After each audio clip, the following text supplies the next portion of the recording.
Hello, ladies and gentlemen. This is Midwest Championship Series. I'm Joseph the Voice, hanging out with Red Flame, and we are back for week 2 of season 9. And I am excited to be here as we have some great matchups ahead. Red Flame, how are you doing today? I am doing wonderful. How about yourself?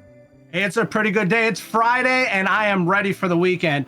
And with that being said, let me just break down real quick some of these matchups that we have ahead today in Challengers. So we do have the St. Paul Senators taking on the Mankato Atlas, and the rosters have changed up quite a bit this year. We have on the St. Paul Senators, we have Nick Popo, Blakester, and their sub could be Caesar V2. And then on the flip side, Mankato Atlas, we have Gat, Chips, Lord, and Bladat is the sub for them. Both of these teams coming off of victories last week, so we're looking forward to seeing what happens moving forward. But as of right now, obviously, both these teams cannot come out today undefeated. So we'll see how that plays out. Then in our second series of the day, we have the St. Cloud Flyers, 40, Rage 32, Hacks, and Rayo taking on Minneapolis Miracles, Catamac, Haydirt, Grant, and Y Busy as their subs. So we did see Flyers take a victory last week. We saw the Miracles unfortunately take a loss. They got swept 0-3. However, they can always bounce back stronger. On any given day, anything can happen on Rocket League. And I'm telling you, ladies and gentlemen, today could be that day. So with that being said, Red Flame, in our first series of the night, the St. Paul Senators taking on the Mankato Atlas. How are you feeling about this series in this best of 5? Best of 5, I'm probably going to go in favor of Mankato Atlas winning 3-2. Going to be a full game of Rocket League. Full game of Rocket League. I don't mind hearing that. I love to see as much Rocket League as possible on any given day. And honestly, for me, I'm going to honestly say, I see Lord, Chips, and Gat, Bladat. I like that team, Mankato Atlas. I'm going to go 3-2 in favor of the Mankato Atlas. So I also want to see a lot of Rocket League. I think they're going to go the distance. I do think Mankato's going to take it. They did take a sweep last week. So I do think they're going to keep the pedal to the metal and keep on driving it home. But we'll see how things play out in the very end. And then in our second series of the night, before we hop on into our first match of the day, like I said, we have the St. Cloud Flyers taking on the Minneapolis Miracles. With this series ahead, how are you feeling about this matchup, Red Flame? Feeling pretty good. I think it's going to go to the Flyers, though. It's going to probably be 3-1 Flyers. Honestly, for me, not really knowing what the Minneapolis Miracles have to throw out there, I'm feeling kind of similar with you. I think St. Cloud Flyers are still going to take this one. I do think that it might be a 3-1. They might bring back that same momentum they had last week where they took down the Brainerd Victory. So we'll see how things play out. But I know we are just waiting momentarily for our players to get into the match. But I'm just going to state this. I'm excited to be back with the Midwest Championship Series. And this year, I will state, I'm even more excited because I've joined as a broadcast partner. So helping to bring in some more talent like Red Flame and hopefully some other young talent. So if you're out there and you're looking to want to get involved more in esports, want to learn more about the game, I am looking to start teaching more and helping build more on the presence of esports production and all of that. So you can always reach out to me at josephthevoice@gmail.com, or you can always hop on over and check out my stuff all the same as well. So I know that I am ready for these matches. I am ready for these players. Now we are just waiting for Nick Popo and Blakester, Gat, Chips, and Laura to pop on into the arena, as all of our teams are just moments away from getting started. I think we're going to take a quick break and we'll jump in the action in just a moment.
All right, and we are about to step on into the action. It looks like all of our teams are now in the lobby.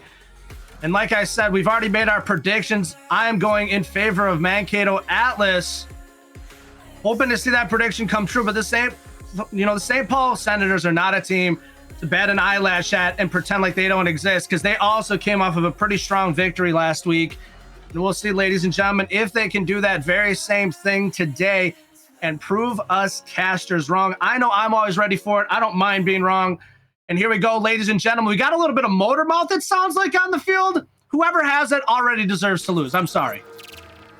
And here we go. Take it away, Red Flame. And a quick goal by Papa. I'm not even able to cast anything before he gets a goal. I don't like it. I don't like it. This motor mouth just needs to go. Or it's not even motor mouth. It's just windy. It's loud and obnoxious. All right, so now we have our official second kickoff of the game. Hopefully not another quick goal, but we'll see what happens.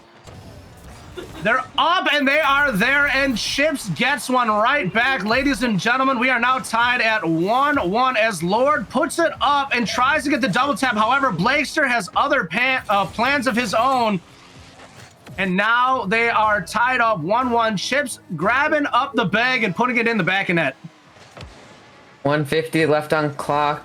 Kickoff gonna go towards Atlas side. Quickly, Chips is gonna return it back up. Nick meets him up to get the save. Blakester is now gonna drive it a long corner. Gatman gonna hit it across.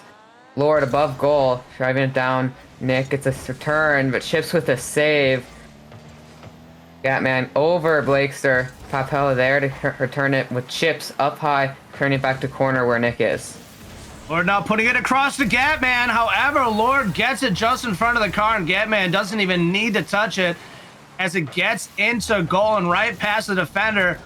Papo on the wide turnaround, unable to get back to it. And now, ladies and gentlemen, Mankato Atlas are up 2-1. Kickoff goes in favor of Atlas. Nick gonna get a quick return, stopped by Gatman. Gatman get it over Papo. Lord with kind of a pass back. Papo steals it. Chips hits it away from goal. Lord and Nick both go up for it. Lord hits it away. Chips gonna get it from Nick. Papo gonna miss the defense. Gatman gonna get it close to goal. Nick gonna try to return it. Lord stops it, but Blakester takes it from him and hits him far midfield. And that save by Nick was so close. I wasn't sure if they were going to be able to get it in or not, but Nick was able to get it there by the hair of his chinny chin chins. Now Blakester going to throw it down the field to Papo. Papo with the redirect just high of the goal. However, Blakester's there, gets another shot on it. And now we are tied up once again. 2-2, 3:34 on the clock. Not much time has dwindled since the start of this game, but there are points flying left and right. Blakester, sit down. I think I could see up your nostril on that one, my friend. 3:30 left on clock. Kickoff goes in favor of Atlas. Chips quickly gonna go up, try to meet Blakester on the return. Drops down. Lord hits it under Nick. Papao goes up, tries to get it past defender. Gatman's gonna kind of get a weird spot on that. Gonna wait for Papao to move it. Papao gonna move it. Lord takes it from him. Chips now gonna bring it up over midfield. Meets Nick there and gets a redirect. All right, and Papo puts one off the back. Lord is there to kick it away. Blakes are now going to try to get a shot there at midfield. However, doesn't get it. Meets the hood of Lord. Now Papo tries to get one set up there. However, Chips jumps all over. Blakes are now trying to drive it down the field. Chips grabs hold once again, and Nick booms it towards midfield. Lord just trying to stop it down. And Gatman's there, puts it into the corner. Gets another one. Lord is there and misses the shot. However, Chips is in position, gets the tap, and now the Mankato Atlas are up by 1 with 2:39 on the clock. 3-2 on clock. Gonna be a close game. Atlas up by 1. Went into kickoff. Gonna go in favor of Senators. Gatman quickly up with the return. It's a side. Blakester steals it, hits it up wall. Lord gonna try to get it a little high. Nick takes it from him. Chips now gonna try to get the Return. Passes it up to Lord. Blakester takes it, but Lord gets it back. Nick is now going to return it, but Gatman is there to hit it in front of goal where Papel gets a clear. Chips just gets a nice lazy shot towards midfield. His teammate able to get there. They're just trying to keep the ball alive on this offensive strike right now as Papo tries to get the clear. Chips misses it. Papo is there. Is this going to be a free opportunity? I don't think so. However, he kicks it across. His teammate is not there. Chips now bringing it down the field, pushes it across. Gatman's there, gets met by the defender. Chips staying on it, gets a nice shot to try to push it towards midfield. Unfortunately, does not get the hit they want. And now Gatman with the pass back and a demo from Nick onto Gatman. Thinning out the field a little bit.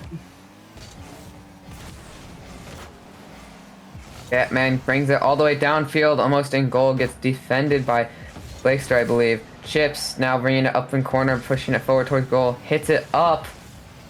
Chips gets it up again.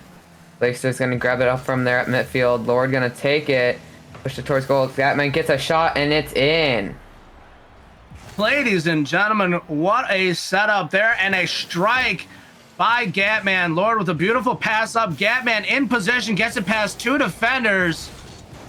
And now the Mankato Atlas are moving ahead a little bit further as they are now up by 2 with 1:15 on the clock. Tick-tock, tick-tock. The Senators need to get something going here if they want to come back here in game 1 and reset the tone. Still 1 minute left. Certainly enough time as Nick scores and makes it one closer. 1:03 left. That is definitely a way to reset the tone a little bit. Nick with the drop-down double tap off the ground. What a beautiful setup. I thought he was going to get a pinch, but ended up getting the tap instead. And now they're within 1, 1:03 on the clock. Papo tries to get a quick setup there. Chips just steals it away. Blakester's on the back line. However, it's not enough. Hit the weight room, my friend. Gatman scores, bringing it up to 5-3. 56 seconds left. Still 2 away for Senators. Still able to bring this back going in the next kickoff, and it's going to look like it goes in favor of Atlas. Nick trying to get something set up here. He understands that there's not much time left and they need to get something going here. However, they're looking a little sloppy right now, and they're only allowing Mankato Atlas to jump ahead a little bit further now. And the frustration you can definitely see is on the screen. And if these players don't take a moment to just sit back and reevaluate real quick, this series can get away from them very quickly. Yep, 6-3, 44 seconds left. Demo on Gatman. Going up. Like they're going to drag it. Powell tries to take it from him and get a score a little too high, though. Lord gets it away from him. Nick, although, takes it. Gatman hitting up to Lord on roof midfield. Lord going to hit it to Chips and try to get it up there, unable to make contact a second time. Nick takes it, clears it towards wall. Gatman now gonna bring it up, push it towards goal, and doesn't get it past Blakester. And Lord just pushing it to the backside on the defensive. Nick trying to get a setup here. Lord clears it away towards Gatman. Gatman is just gonna try to get it down the field. Blakester gets a setup for Nick. Nick launches it up for Blakester. Back to him, a give and go, but unfortunately, time is going to dwindle as it is now on zeros and clock expires. Mankato Atlas take game 1 in this best of 5. If you look, Go ahead. I'm saying if you take a moment and you look at that stat line, you'll see very quickly why the Mankato Atlas easily won that matchup. They continue to pepper away offensively. 9 shots on goal, but not even just 9 shots on goal. I mean, they had 6 shots in net. They were throwing around the ball to their teammates, getting the assists. They had 5 assists. And honestly, 5 assists, 6 shots in the back of net. That's the kind of stuff you want to see. You didn't see as much offensive strikes from the Senators. They weren't as aggressive as they could be. It is still early in the season, and there's still a lot of chemistry being built out. So don't take this as a huge hit on you guys. But definitely feel it out a little bit because you can see the frustration was definitely starting to play out. And as they were trying to reset the tone, it seemed like they were almost working against each other a little bit more than they were working together cohesively. So I want to see them just take a step back and utilize that communication, understand their field dynamic of what they need to do, what positions they need to take, and move forward because they are both very solid teams. But right now, Mankato Atlas are just looking like the better team right now.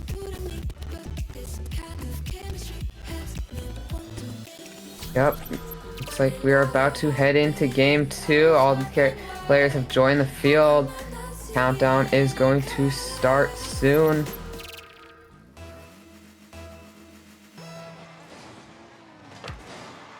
And we are off. Gatman tries to get an early strike out the gate. Nick has other plans of his own, tries to get one set right back up for his own team.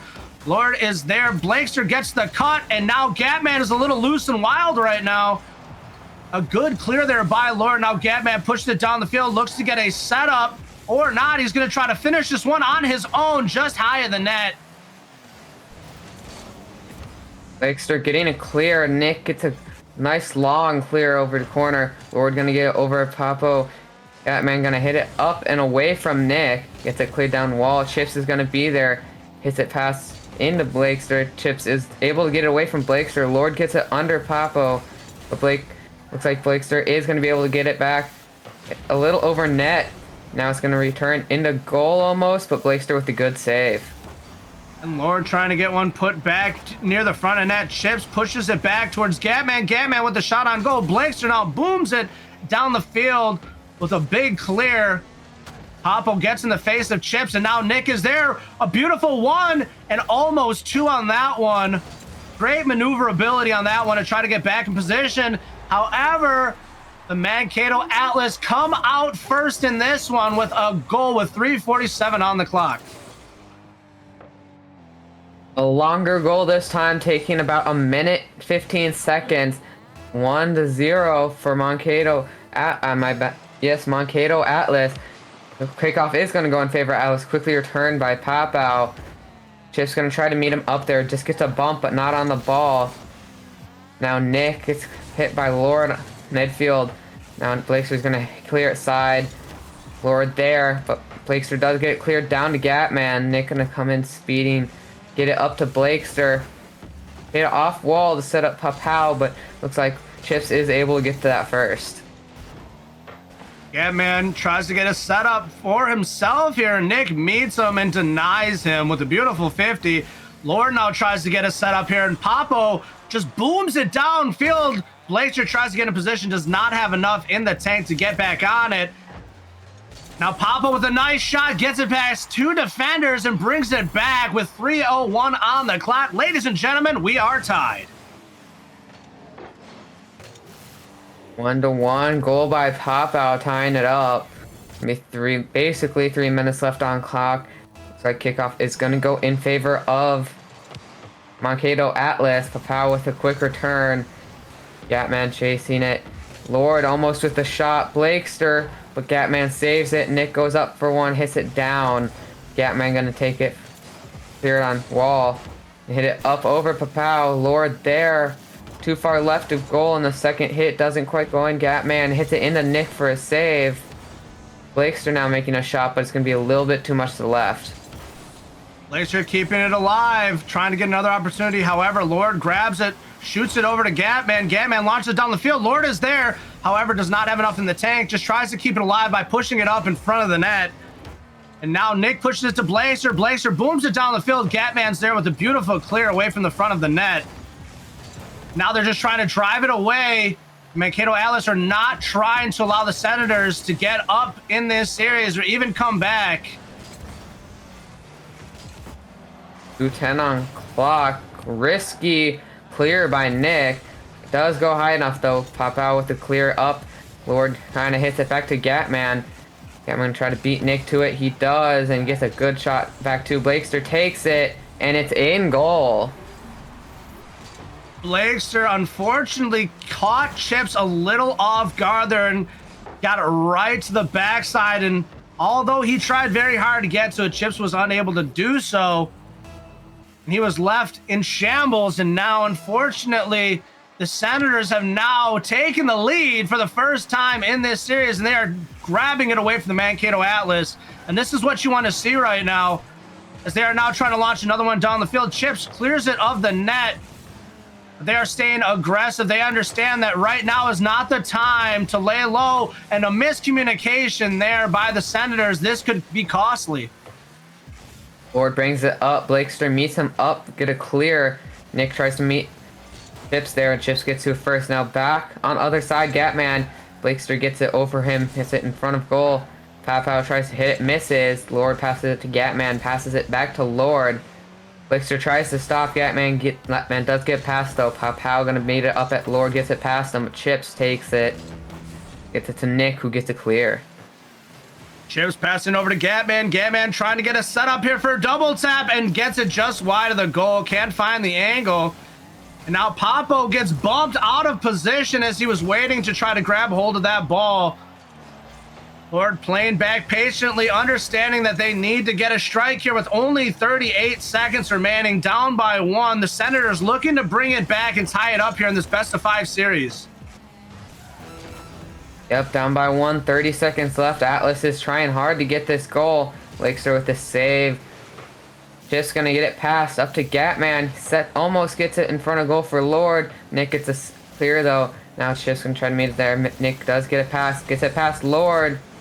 Lord gets back to try to save it. Gatman does with a close save. 5 seconds left. Gonna be close to ground. Gatman gonna get it up on wall. Lord gonna bring it up. Nick gets it down. Gonna hit down.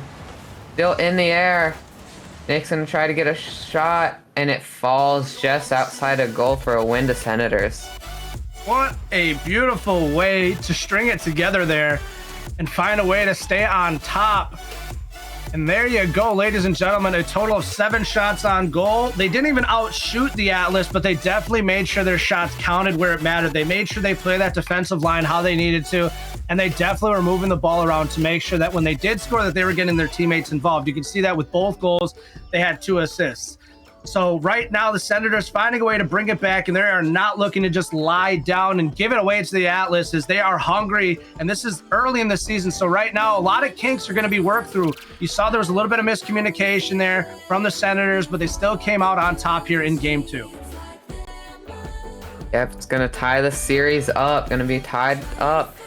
Next one could bring it within 1 for whoever wins it. Going into Game 2, it is going to be same teams, and looks like same colors as well.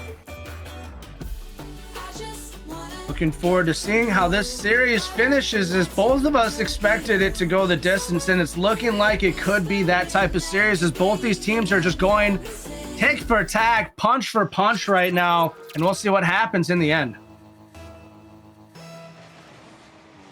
Game starts. Quick kickoff for Gatman. Goes in favor of Atlas. Blakester going to try to get there. Chips meets him. Blakester does get the hit though. Gatman going to bring it up in top goal. Papa with a clear.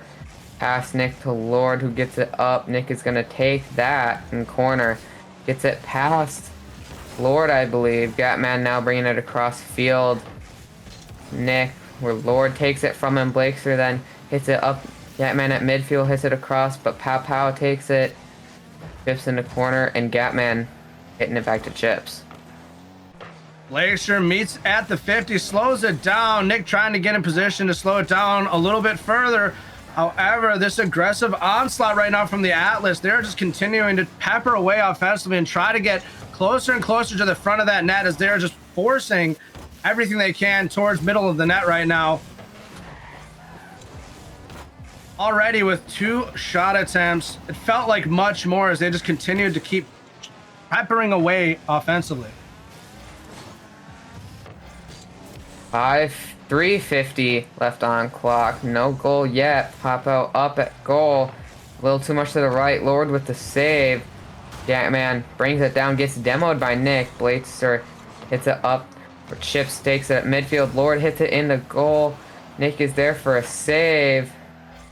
Popo gets stolen by Gatman. Now Nick can bring it up. Lord takes it from him at midfield. Makes a shot on goal. Chips puts it up, gets it set up, and however, Nick is there to clear it away.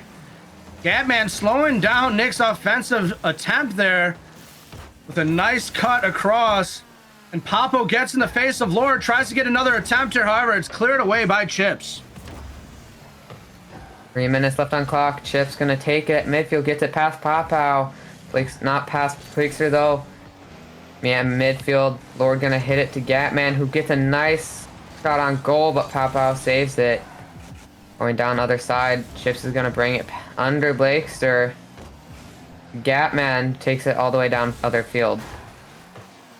Beautiful save there by Nick. Lord tries to get another attempt, but gets pushed away by the defender. Chips now puts it up, and waterfalls on down. Lord is there. Lord passes it back, and Gatman with the strike. Beautiful pass back there. And what a team play. A surprisingly long goal attempt for this game. Looks like it's going to be 1-0 in favor of Atlas. 2:33 left on clock. Kickoff goes in favor of Atlas. No quick return, but it is going to be Nick who returns it to Gatman, who takes it from Blakester's going to receive it and try to take it slow. Chips rushes though the side where Lord takes it up, but Blakester hits it out. Pop out fights other two for it. Chips puts it in front for Gatman, who cannot get back to it. Nick with the steal drives it across, and we are going to be tied up with a palindrome goal. Gonna be 1-1, 2:02 left on clock, tied game.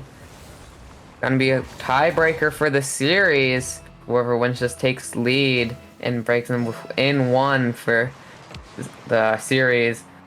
Kickoff goes in favor of Mankato Atlas. Blakester gonna bring it up long wall. Lord takes it from him though.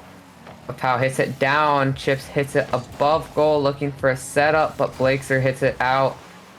Lord takes it from Nick. Now going up. Blakester's gonna get it up, turn it towards midfield. Chips tries to get one past the defender. However, the flick is not enough to get it past. And now Papo tries to get an offensive strike of his own put together, just does not align the way that he wants to. Nice little bump there, but unfortunately, Lord with a beautiful hit downfield. Papo with the clear, and it looks like something's happening in the corner there. Not quite sure. Not quite a rule one, but Gatman and Nick are definitely both not playing at the moment. Almost a goal by Lord. Papo gonna hit it out though. Chips up, tries to make a shot on goal, doesn't. Lord almost tries to. Blakester hits it away from him though. Lord takes a save from Blakester. Papo going up for it. Trying to save boost, doesn't quite hit it the way he wants to. Blakester now. Lord with the save. Blakester taking it slowly. Lord tries to hit it up away from him, goes up. Chips now. Getting it over goal. Lord and scores it. And the questionable rule one there in the corner with Nick and Gatman. Not really sure what happened there, but now the Mankato Atlas are looking to jump ahead once again here in this series. 2-1, 30 seconds left. This time we have all six players playing the game. Gatman gonna hit it pass towards goal. Over Nick and gets the goal. Now the Mankato Atlas pushing themselves ahead by one more with 25 seconds remaining. They're looking just like they did there in the first series, finding a way to push themselves ahead and hopefully take this series. Yep, now 3-1, 22 seconds left. Lord's gonna try to get a quick goal. Blakester hits it away. Double tap, gets it downfield. Gatman's gonna hit it away from him. Up, Papao gonna receive it quickly. Lord up, tries to get a touch, barely does, doesn't go far. Nick tries to set it up, but Gatman gets a save and Lord gets a high clear. And a shot on goal pushed up, and it looks like time expires. And is that it? Is that all she wrote, ladies and gentlemen? Tick tock, tick tock. The ball is still alive, and time in fact expires. Gonna go in favor of Mankato Atlas for that game. It's gonna be 2-1 in series to Mankato Atlas. Next game could be all, but looks like it is going to be in Mankato Atlas's favor. In order to win, they need to win this next game.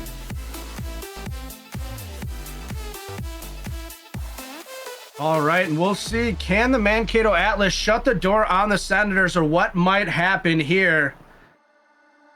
As these teams are both looking really good, but the Mankato Atlas are looking just a little bit better. They had 11 shots on goal. And I mean, they're just continuing to look offensively like that team right now that you really want to see. And if they continue to play like this could be a team to watch throughout the entirety of this season. But like I said, it's still early and anything can happen. Yep, looks like we're going into game 4. Could tie up the series, could win the series for Mankato. Could go either way, but players are loading in. As they take the field, we'll wait for countdown and see how it goes from there. All right, ladies and gentlemen, here we go. Here is kickoff. Gatman gets the kickoff for Atlas. Blakester with a quick return. Chips follows up. Gatman gonna go up, hits it in the corner. Chips there. Lord takes it from almost on goal. Papo with a save. Over Gatman. Almost in goal, but Chips gets it up and over just barely. Nick gonna try to hit it down in front of goal, unable to. Lord gonna get a good clear. Now back to Gatman at goal. Blakester gonna hit it up and be close. Chips right just left of goal. Nick gonna hit it, try to get our turn. Lord takes it from now Blakester with a long clear. Gatman gonna take it up. Go in the corner. Papo gonna get it back, but Gatman takes it in midfield. Drops down. Blakester stops it from going in front of goal. Now Nick bringing it up at midfield. Tries to get it in goal. Chips gets a save. It's a pass Papo. Now Gatman gonna hit it in goal, but Nick is there to save it. Now Lord with the shot, but Blakester and Papo are there to save it. Papo gonna bring it back side. Take it slow and low. Chips gonna get steal it from him. Nick with a good clear far. Now Lord gonna try to get it. Gatman gonna try to get it. Still staying up in that one spot. Now Nick gonna try to shoot at goal. Lord with a save. Now Chips running it along the side. Blakester takes it from him. Tries to drop it in front of goal, but goes all the way across.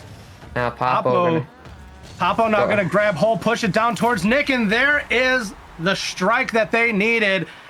St. Paul Senators trying to bring it back in this series. They are not trying to let this door close this early. They want a game 5, and they are pushing their way towards that.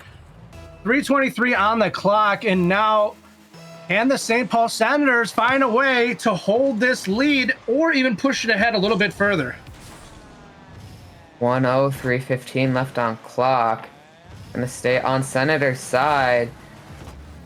Nick gonna try to go up, save it. Gatman Lord with the shot, but Nick is there to save it. Now Chips trying to get it, keep it on that side. Nick puts it up, goes up, but Gatman meets him there. Now Chips gonna make a shot towards in front of goal, unable to set it up. Lord bringing it up now. Nick there and steals it for a return towards Chips. Blakester gets a shot on goal, and there it is. Ladies and gentlemen, the St. Paul Senators are now up by 2:48 on the clock, and they are looking a lot better as this series continues to play out. 2:0, 2:48 on clock. Going into kickoff, it is going to go in favor of the St. Paul Senators. Chip's going to get a quick return as Blakester gets demoed. Now Papo going to hit it up. Nick takes it on wall. Gets it past Gaster, but goes all the way across. Now Lord going to get a quick clear back to Nick, who tries to return it. And Nick trying to stay in the vicinity. However, Blakester grabs hold, pushes it downfield. Lord grabs it and tries to get a setup for his team here. He stays on it, gets a shot, and Nick with the save. Nick continuing his own drive downfield now, and Chips just drives over and grabs the ball right from him. Gatman with the clear away from the front of goal, and now Chips and Papo and Demos flying left and right, and now the St. Paul Senators are up by 3. Could tie the series with 2 minutes left. It looks like they might tie this series. Still possible for the Atlas to come back. Looks like they might just need to reset their mentality and focus up. And Lord with the shot, bringing it back with a kickoff goal. 3-1, 1:56 on the clock. They do not want this one to just run away as they are bringing it within reach. Yep. Not letting it slip away too far. Now down by 2. Quick return by Blakester. Gonna be 150 left on clock. This pinch, Papo with the meat. Now Blakester bumping Lord. Chips gets across. Gatman tries to hit it down. Chips now gonna take it, try to hit it towards corner, but it's not. Now he's gonna go back, get it over Papo. Nick is there though to return it towards goal. Blakester, Lord meet up top. However, Lord wins that battle. Gatman and Blakester now meet, and Blakester wins that battle. The St. Paul Senators are looking quite beefy right now on this offensive strike, and Nick puts one in. 1:18 on the clock, and they are back up by 3. And ladies and gentlemen, the Senators team is looking quite spicy right now, as that is in fact a hat trick for Nick. Down by 3 again. 1 minute 15 left. Nick gonna try to bring it. He gets it past Chips, I believe. Blakester now gonna make a shot. Gatman there to save it. Papo and Nick to Gatman. Now Chips to Gatman. Tries to get a shot. Unable to. Lord does and gets a score. 58 seconds on the clock. This game is still very much within reach here for the Mankato Atlas. But the truth is, do the Senators have the defensive wall to hold it out? And I think they do, honestly. With 58 seconds remaining, I think that they can slow down and hold Mankato Atlas. But it really just comes down to how Mankato Atlas feel about that. Yep. It definitely might go to a game 5 this series. Gonna be 45 seconds left. A 2-goal lead for Senators. Gatman gonna try to get a clear. Nick meets him and stops at Chips though with a good clear. Blakester's gonna try to get it. He gets it down to Papo. Chips gonna be up, hits it down to Gatman. Gets it in corner. Papo gonna clear it back to goal, but looks like Chips is gonna get there, but Gatman takes it from the other side. Now Lord gonna try to get it back. Kind of a Lord Chips meet there in the middle. Gatman now taking it. Gets demoed by Papo. Blakester gonna try to get it in goal. Blakester pushes it across. Gatman grabs it. Papo clears it away. And now, ladies and gentlemen, the St. Paul Senators have in fact pushed it to a game 5 as time in fact expires. 2-2 in the series. Looking good for the Senators, making a good comeback. Tied now. Next game is going to be the deciding game. Whoever wins that wins this series. And looking good for both teams, and it could go either way. And one thing that I'm noticing right now is that the Senators are looking more efficient as they move forward. They had a total of 5 shots on goal. They put 4 shots in net. You saw Mankato Atlas put up 9 shots, were only able to get 2. So they're definitely working more through efficiency, team plays, defensive. You know, they're all over the place, and they're looking very good as a well-rounded team. And that's what you want to see moving into a game 5 right now, that you are only looking more rounded and less flat as you continue. Yup, looks like all our players are going to be ready up going into the next game. Could go either way. Any team could win this series. Here we go as we get ready for game 5. Ladies and gentlemen, are you rooting for the St. Paul Senators, or are you rooting for the Mankato Atlas? Because only one team can come out on top, and both of these teams are fighting very hard to take home this victory tonight. But I think some support from their community will only help them feel that much more in tune and on point. So who are we rooting for? I see one call out for the Atlas. Ladies and gentlemen, what a save indeed. Quick save already going into the shots. Looks like Lord gonna get a return. Gets it up to Gatman, who hits it on the wall. Blakester's gonna go up for, hits it down. Papo is gonna hit it up and far. Nick tries a shot, but Lord there for a save. Now Chip's gonna bring it away from goal. Hits it off the wall. It's a double tap to Gatman, who hits it towards goal, tries to get it in front, unable to. Now Nick clearing it. Lord almost gets it past, but Nick hits it up to Blakester, who's going to hit it towards corner. Now Gatman waiting on the back wall, pushes it over to his teammate. Chip is there, gets it over to Lord. Lord pops it up, and that is, my goodness, a beautiful save there by Blakester. Now Chips going up close. Lord with a shot, and it goes in to start the game. Mankato Atlas are just putting a lot out there right now, and it is looking like it's starting to land. If you take enough attempts, eventually something's gonna work. Yep, you learn from your failures, and it looks like Mankato Atlas is gonna start to learn from last game what they have to do and what they don't have to do. Now Lord gonna bring it up back towards Chips, who hits a good clear to Blakester, going towards goal, but not far enough. Lord trying to get something going here, but unfortunately the defenders are just going to jump all over him. Blakester now tries to get something set up, and Lord clears it down. Not quite the clear I think they were looking for there. But right now, Mankato Atlas are up by 1, and they're looking to hold that lead. Yep, 3:24 left on clock. Gonna be Papo, but Gatman gets it past. Now Chip's gonna go for it. Blakester gets a clear.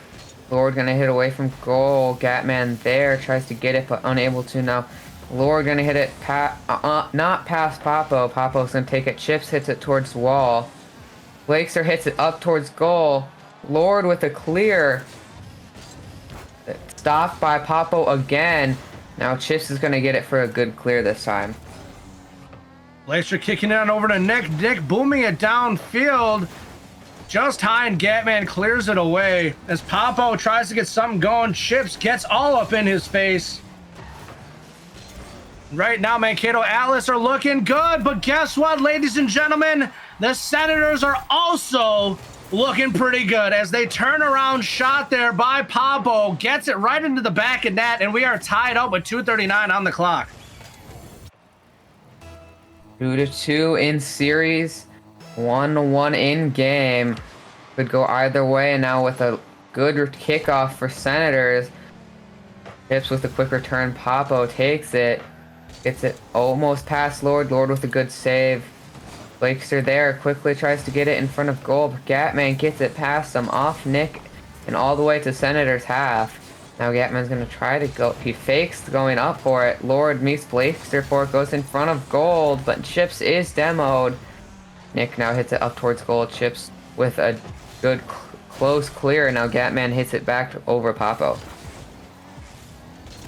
Blakester now trying to get a setup here. Lord pushes it towards that back wall. Unfortunately, passes it right to Nick, and Nick puts it in as he has been on a prowl since I'd say game 3. Nick has just turned it up and has not slowed down ever since. Looking better for the Senators now. Could take this series from this game. 1:58 on clock. Kickoff goes in favor of Atlas. Papo quickly gets our turn. Looks like Chips is going to try to take it, but he gets demoed. Lord with a clear. Blakester hits it back towards goal, and it goes in.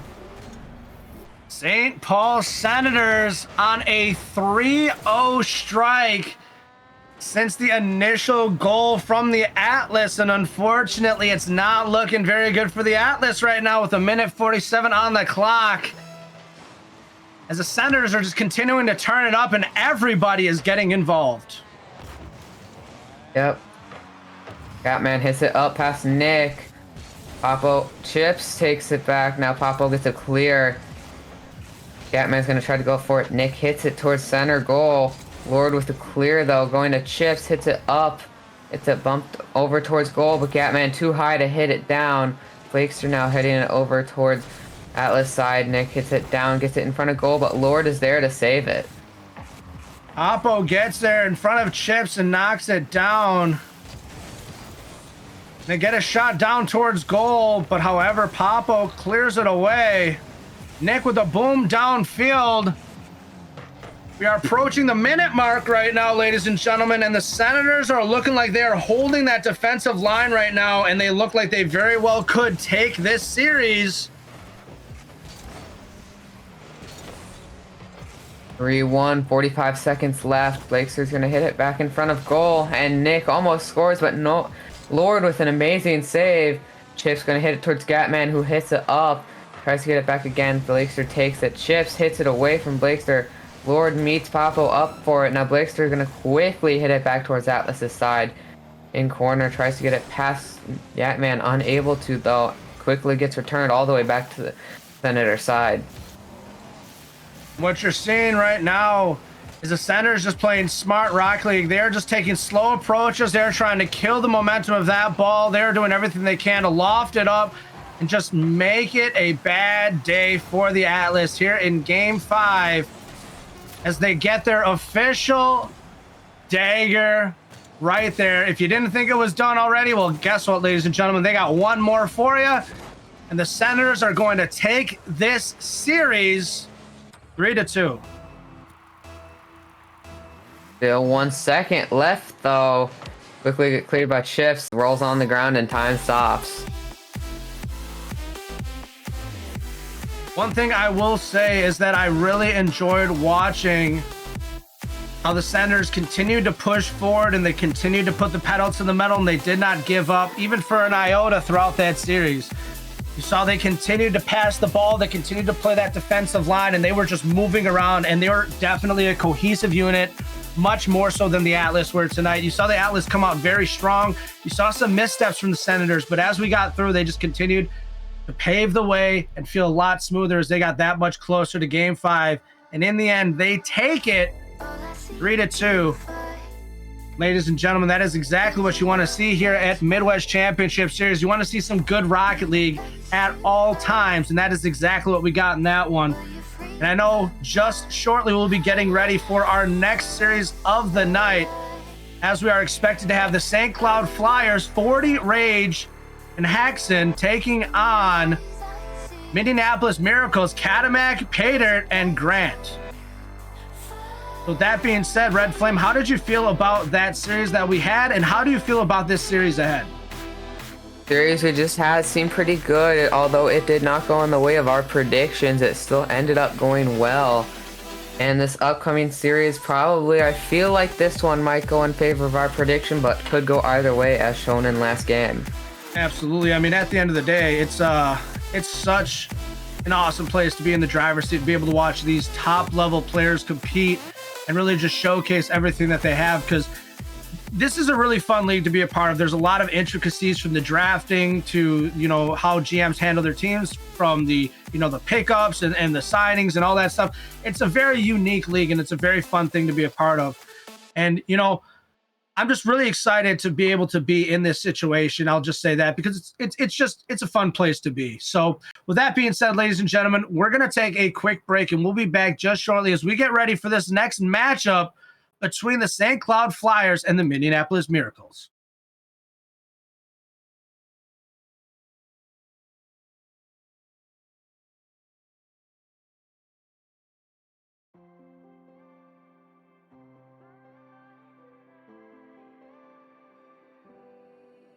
We are lost and faded lovers when we're under feelings that never bloom. We count our cards as they fall.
just when I feel sad. Mm.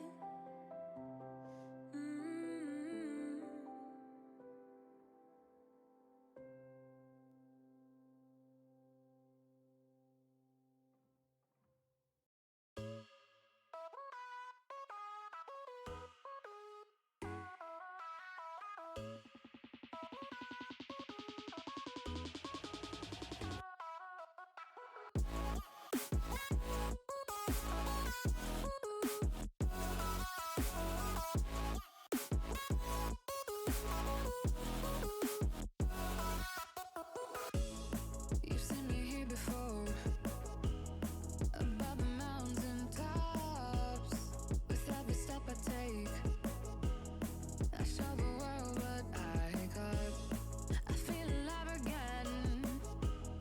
I feel like it's a new chance, free from the wasteland. And I've got nowhere to be, so I'm waiting. I don't need a rush, I'm patient. However long it takes, I'll be there one day. Eternal, I'm alive and chasing whatever it is I'm facing. I can't walk away. There's so much left to say. Our story never has to end.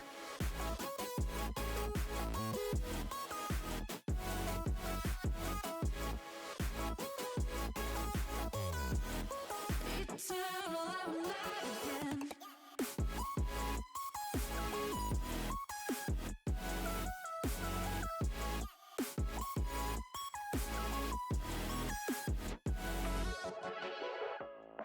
We don't know what will happen tomorrow, but I hope a good surprise.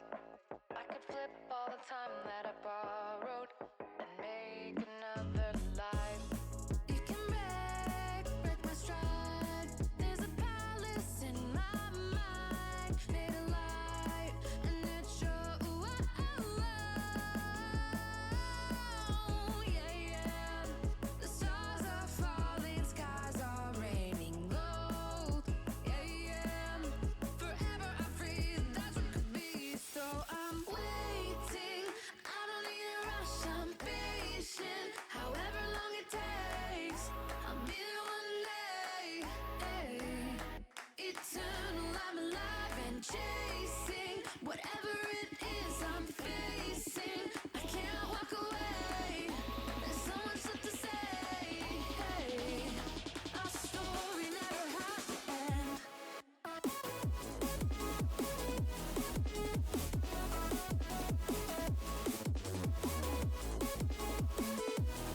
Eternal, I'm alive again.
All right, ladies and gentlemen, we are back for our second series of the night, week 2 of Midwest Championship Series. And we already saw how that first series played out, and it did not play out the way that we expected. It went a little bit different. However, St. Paul Senators, you guys look good. You continued to drive it home. You continued to play as a team. The cohesiveness came together throughout the series, and that is what you like to see. However, Mankato Atlas got a little tied up there towards the end, and they just got the best of them. And now the St. Paul Senators are going to move ahead 2-0, whereas Mankato Atlas are going to move ahead 1-1.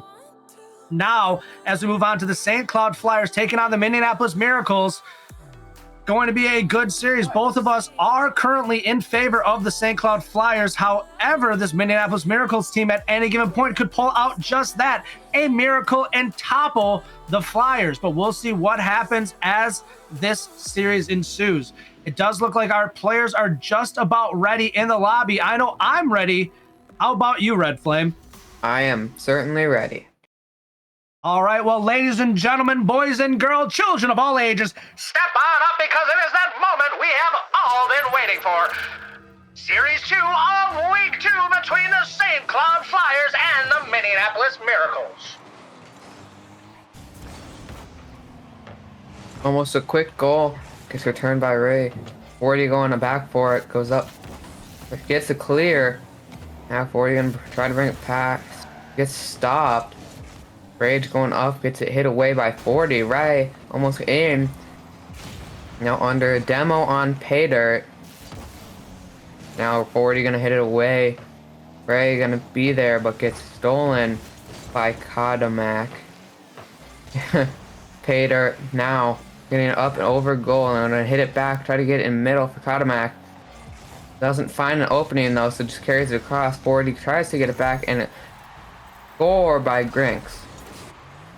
Grant with a nice shot there on goal. Just waits in position and gets the strike. And now, ladies and gentlemen, the Miracles are up 1-0 against the Flyers to start out this best-of-5 series in Game 1 with 4:17 remaining on the clock.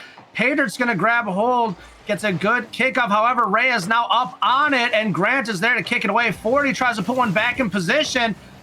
A little bit of confusion there towards the front of the field, it looked like, from the Miracles. However, the setup is now there. Is there a player there? There is not. A shot downfield. 40's going to grab hold and just get it away from the defender. Pushed it towards that sidewall. Grant is pushing over towards his teammate now. And it's just cleared away.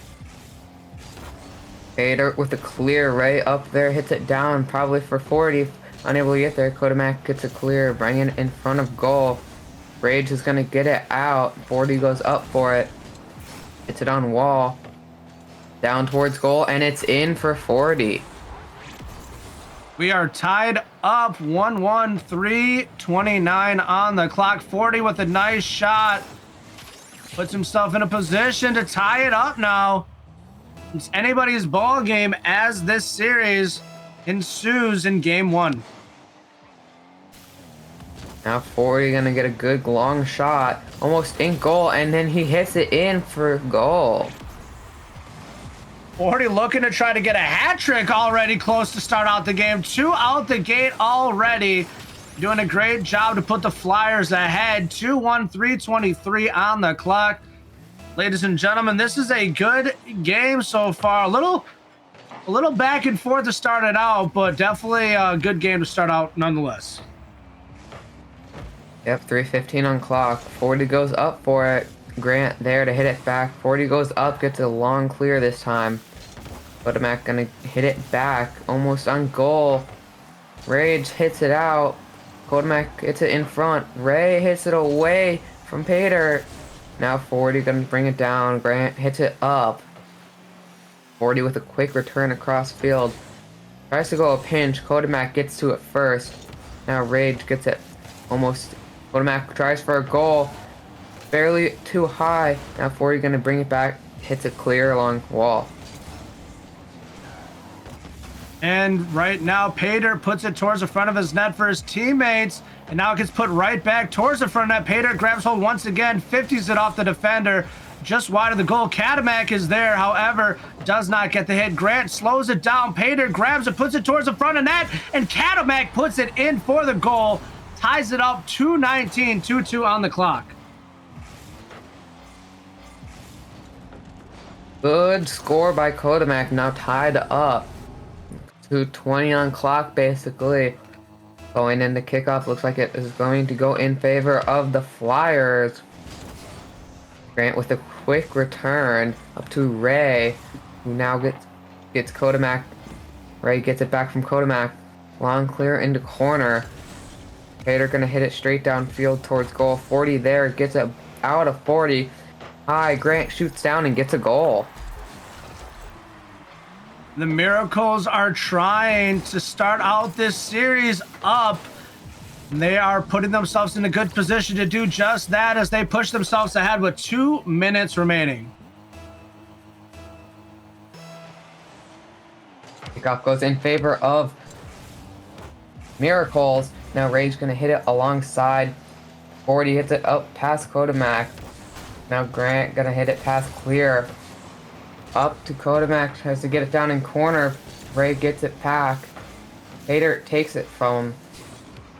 Now Pater hits it down in front of goal.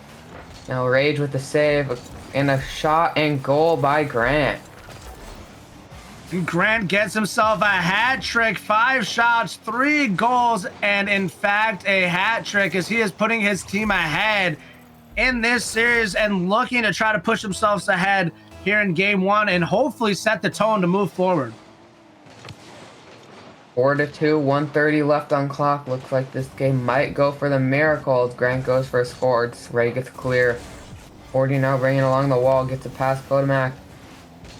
Now Grant hitting it towards Kodamak, gets a bounce off wall. Now Ray hits it into Pater. Hits it up to 40. 40 gets it clear. Katamak is going to drive up on it. Tries to get one set up here. Puts it in the corner, and it's still there. Pater tries to get to it. Lets it bounce. 40 flails at the attempt, and now 40 tries to grab hold. Katamak is there. Puts it towards the sidewall, and Ray booms it downfield towards the net. Grant is there. Puts it right in the front of goal. Katamak tries to clear it away. The defender grabs it, and now they're looking to try to get something set up. Pater misses the attempt. In goal, Ray tries to get a shot. Not fast enough, no. As Grant hits it back. Now 40 tries to make a shot. Katamak hits it out towards the other side, completely on the Flyer side now. Katamak hits it off wall, tries to set somebody up, but Ray is there for a save. 40 now, trying to hit it towards there, not able to. Now Pater hits it towards goal. Rage with the save. 40 hits it up, and Katamak steals it from him again. Now Ray with another save. Now Ray's going to push alongside. Doesn't get it past Grant. Grant's hit it towards goal. Looks like it's going to drop 4 times up. 3 seconds left. Time is up now. And the Miracles take game 1. I'm just going to say this. We said that we felt that the Flyers would take this 3-1, and now the Miracles have already gotten that 1. So, I mean, Red Flame, do you still feel confident? I don't know how confident I feel right now. The Miracles taking that with 12 shots on goal. 12 shots. Am I allowed to switch my prediction? I mean, we've kind of already said it. I think it's already locked and loaded, you know? We just got to try to fly it through, stay under the radar a little bit, you know, and hope that maybe the Miracles maybe, you know, flub moving forward. I'm just joking. But no, the Miracles do a great job there in game 1. Like I said, 12 shots on goal. That's pretty crazy. But they definitely made it work. So we'll see how that continues moving forward as the Miracles take game 1. And they got us casters a little shook with that performance. Indeed. As our players take the field, looks like they're going to be ready for a second game. 1-0 for the series in favor of the Minneapolis Miracles. See if they'll take another one or if the Flyers can take the tie. As they try to get something set up here out the gate already, ladies and gentlemen, the Miracles are once again on top. A little fake there by Paydirt allows it to just bounce right in, throws off the defender, and now 7 seconds off the clock and 1 goal in their net. Puts the Miracles up by 1. We'll see what happens. By 1, 4:50 left. Ray gonna get a save. 40 goes up for it. Gets it. Drop down a little far left and corner of goal. Now Ray gonna hit it up to Rage. Rage hits it towards corner. Grant is there. 40 gonna be there, hits it up, brings it up, almost towards goal. Ray hits it down and scores. Beautiful setup there by the Flyers. 40 pushing on over to Ray, and Ray putting it down. 4:30 on the clock indeed, and now we have a tie ball game between these players. 30 seconds off the clock, and there's still a lot of ball game left. Tied 1-1. 4:30 left. Rage hits it over, bringing towards goal. A little too high. Paydirt tries to get it past 40. 40 does get a hit. Katamak gonna hit it over. Looks like Paydirt gets a good hit. Rage almost misses. Grant with a shot and goal. The Miracles just finding a way to stay ahead throughout this series. They're looking pretty good here against the Flyers. Like I said, on any given day, anything can happen in Rocket League, and the Miracles have showed up to play. 40 with a good save. Gonna hit it up over. Gonna drop, miss the drop shot. Now we're gonna try to get it past Katamak, unable to. Rage takes it from him. Hits it towards wall as he gets bumped. Grant gonna hit it towards goal. Katamak gonna hit it away. Katamak gonna hit it. Ray takes a save. Grant goes up, tries to hit towards goal. 40's gonna go up for it too. Hits it below Grant. Paydirt gets it away from 40. Hits it all the way across Katamak, which tries to make a shot, but Ray saves it. 40 gets a nice little bump there on Katamak. Just tried to slow up that back roto. And now we're gonna see what happens here. Ray puts it towards the sidewall, stays on it, pushes it into the corner. Grant is there and pushes it back. Rage grabs it up now and tries to get one towards the front of the net. Gets another hit on it. Katamak with the clear. Ray misses. 40 gets it towards Rage. Katamak gonna hit it back. Rage bumps Katamak, gets it away. 40 and Grant go up for it. 40 wins it. Ray gonna hit it in front of goal. Rage unable to get that in a bad position. Katamak's gonna now hit it up, bring it towards goal, but 40 is gonna get it away from him. 40 goes up for it, goes straight down. Paydirt hits him. Ray with a kind of save. Rage now getting it back. Grant hits it up. Hits it back, but Ray takes it, and Paydirt gets a save. Paydirt's there, gets one near the front of net. 40 clears it away back towards Grant, who's just going to grab it. Hits it off the sidewall. Now Ray is there, gets one set up near front of net. 40 with the shot, just wide of net. Rage grabs hold, pushes it right back towards Paydirt. And Grant just trying to push it towards that sidewall. If you're the Flyers right now, you want to get something going. You want to try to bring it back because you are down in this series and you are down in this game. And now the Miracles jump ahead by one more. 1:57 on the clock. Like it's gonna be 3-1, 1:57 left on clock. Look like the Miracles are getting off to a strong lead. Probably gonna reverse my prediction. Okay, though, I don't care if I'm right or wrong. It's still fun watching cast this game. As Katamak gets a shot on goal, but it's saved by 40.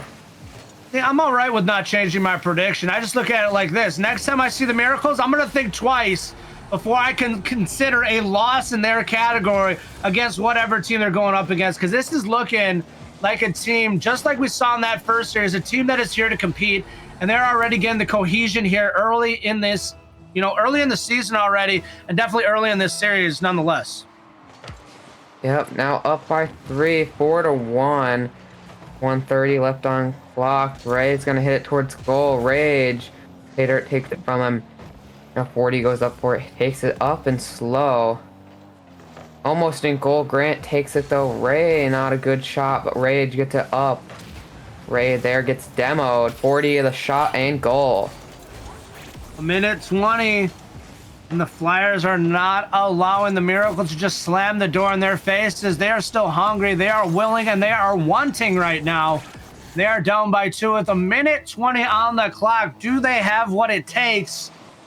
Or will the Miracle just continue to take from them? Up by 2, 1:15 left on clock. Grant hits it downfield.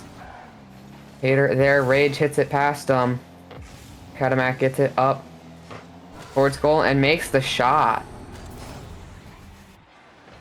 I almost want to pull out a good old quote. One of my favorite movies, A Knight's Tale. You have been weighed, you have been measured, and you have been found wanting. And the Miracles are just dishing it at the Flyers right now.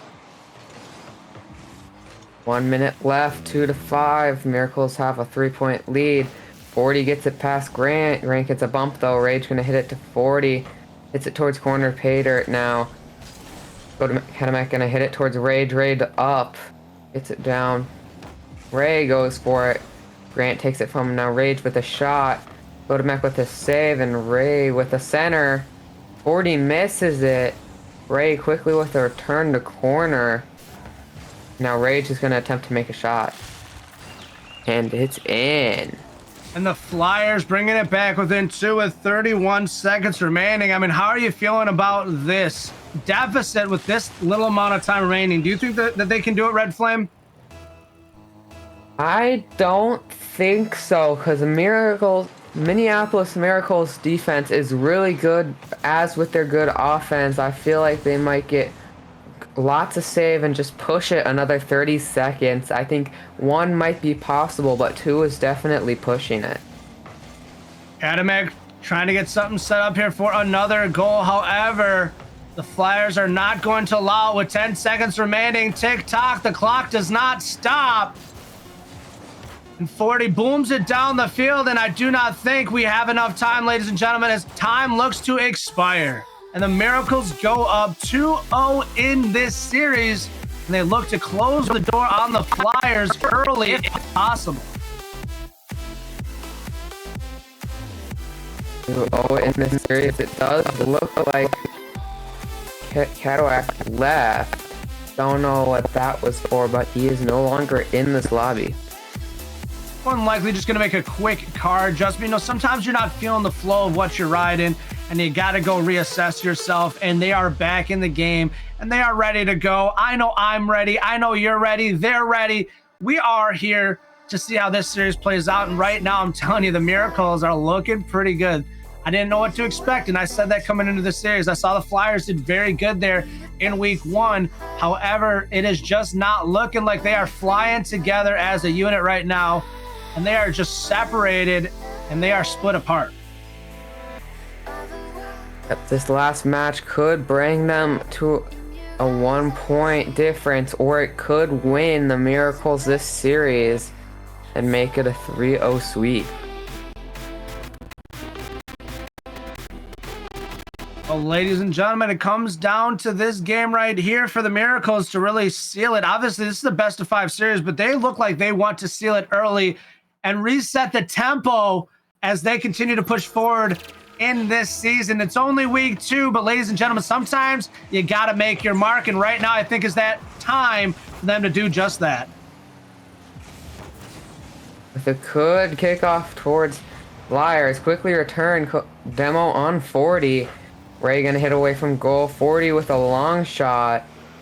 Hater gonna be there to drop it down to Kadamak. Now Rage gonna hit it to 40. 40 wasn't paying attention, gets a quick hit upward. Kadamak now gonna hit it towards Grant. Kadamak's gonna take it again, but Rage hits it away from him. 40 with a pass to Rage. Kadamak with a demo on 40. Now it's gonna go to sidewall where Rage brings it up and tries to make a shot on goal. You gotta love those demos that you don't even have to go out of your way to make it happen. It just falls within your rotation. And Kadamak made work of it. And let's see if we can get a few more demos, bumps, just a little bit more aggressiveness coming out from either side. We haven't seen too much happen thus far throughout this series. Everything's been definitely going more so in the favor of the Miracles, and we'll see if the Miracles can seal the deal here in the series, or do we have the possibility of the Flyers coming back and winning it? 3:50 left, still no goal. Looking like it's going to be a long defense game. But Katimak now bringing it up and try to stop. Hits it over 40. Pater with a shot just too far to the right. Now Grant going to go in 40. Hits it away from him though. Grant now going to go 40 again. 40 with another hit away from him. Now Ray taking it up. Hits it up in the corner. Katimak going to hit it downward. Grant's going to get it. 40 with a bump, but Grant still wins it. Rage hits it to wall where Ray takes it. Katimak waiting back, gets the shot and lands it. 3:13 on the clock, and this team is just continuing to make some moves and make it happen as the Miracles. What a shot there indeed. And Katimak is looking really good here for the Miracles. Everybody's shouting out Grant, but Katimak is lighting up the scoreboard. 1-0 towards the Miracles. 3 minutes left on clock. Let's see if they can make this defense up. And as I say that, Ray makes a goal. No way. Great job, Ray. What a shot. Getting it right underneath that defender. 3:04 on the clock, and we are tied 1-1. And I'm inching towards the edge of my seat. This is feeling like a really good series. And like I said, I thought the Flyers were definitely the team to beat coming into this series. However, the Miracles are looking like that team. Yep. 2:45 left on clock. Katimak bringing it up wall. Ray hits it down. 40 tries to get it past Pater. Kind of does. Rage hits it down. Katimak gets a stop. 40 now hitting it towards goal. Ray tries to, but unable to make it. Rage now hits it. Grant gets it up and high return. Gets bombed. Throws him off, and 40 takes it from him. Katimak's there. Pushes it back towards Pater. Pater gets the bounce. Unfortunately, the defender gets on it quickly. Rage now puts it over. 40 is there. 40 misses. Katimak puts it off the top, and Ray clears it away. Pater goes for a shot on goal, gets saved by Rage, almost an opponent goal. Now Ray's gonna try to hit it out. It's like Katimak saves it. Rage goes up for it. It's hit away. Now Ray's gonna go up for it, try to get it away from their goal. Grant hits it down. Katimak's gonna try to hit it towards goal. With it straight down, Pater makes a shot, but gets saved by Ray. Rage gets a nice lead up down the field, gets slowed down there by the defender. Katimak waits back, lets it hit off the back wall, waits for 40 to make a play on it. 40 pushes away. Rage is there, puts it just high. Ray now once again with an opportunity and gets it just wide of the goal. Rage with the shot, and ladies and gentlemen, the Flyers are now up 2-1, 1:18 on the clock. Can they do it, or will the Miracles bring it back with the dwindling time remaining? 2-1, 1 minute 15 left on clock. Go either way. One goal by the Miracles, and it goes to overtime. 1 minute left now, seeing if they can do it. They are pushing it up quite a bit. Ray now with an up and save, gonna try to get it as far away as possible. Pater with a quick return to Katimak. Grant puts it towards Ray, unfortunately, grabs it up, and is just back and forth right now. 48 seconds remaining. Grant puts one high. Rage is there, clears it down to Ray, who booms it down the field. Ray stays on it, tries to get something put together here, and fakes out the defender, and now the Flyers are looking like they are going to win this game 3 in this best of 5. Now 3-1, 2-goal lead for the Flyers. Could bring it within 1, could bring it 1-2 for the series. 30 seconds left. 40 brings it up. Ray Katimak hits it down. Rage gonna hit it, try to get it away. He does. Now up, looks like Pater's gonna save it. Rage hits it in front of goal, and 40 hits it in. And the Flyers putting the dagger in game 3 and solidifying their potential victory. With only 23 seconds remaining, that's not much time to make a comeback here. As the Miracles are letting it slip away just a little bit and allowing the Flyers to bring it back. 20 seconds left, up by 3, 4-1. Flyers looking good. Grant hits it over. Cadillac hits it down just too low. Rage now bringing it up towards Miracle's side. 40 now hits a return. Cadillac tries to stops it, keeps it up. Grant's gonna hit it towards goal, but it drops for game. Flyers do in fact take game 3 as they bring it back within 1 in this series. And looking for a potential reverse sweep in the end. We'll see if they can do that as the Flyers put 5 shots on goal, 4 shots in net. Miracles putting 3 shots on goal, 1 shot in net. However, the Flyers are looking a little bit more cohesive with their teamwork, allowing everybody to get involved, getting some pass plays out there, getting some good assists, getting some good defense. And in the end, they came out victorious there in game 3. We'll see, can they turn it around and find a way to stump the Miracles and take this series? Or will the Miracles just slow them down and shut them out here in game 4?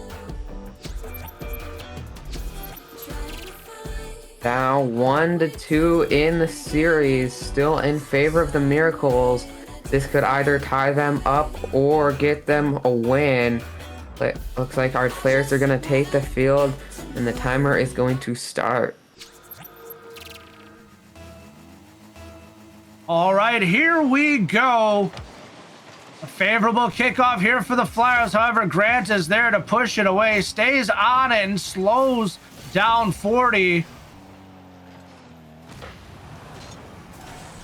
Got a demo out the gate already.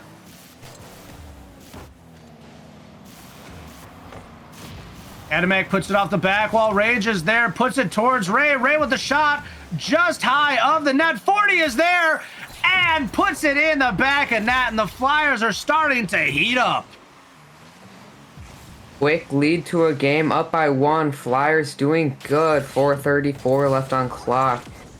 Could go either way. Now let's see if the Miracles want that goal back and want to take this lead. Looks like kickoff is going to go in favor of the Flyers. Quickly returned by Cadillac.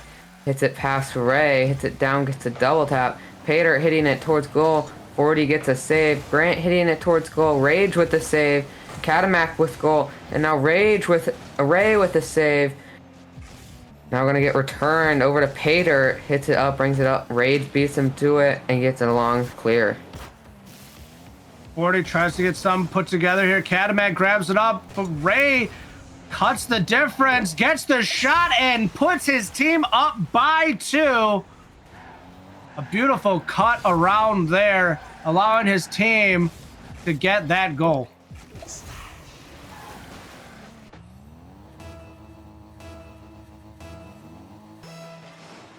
Into kickoff, 4:02 left, 2-0 Flyers. Pater gonna hit that away. Ray hits it up towards goal.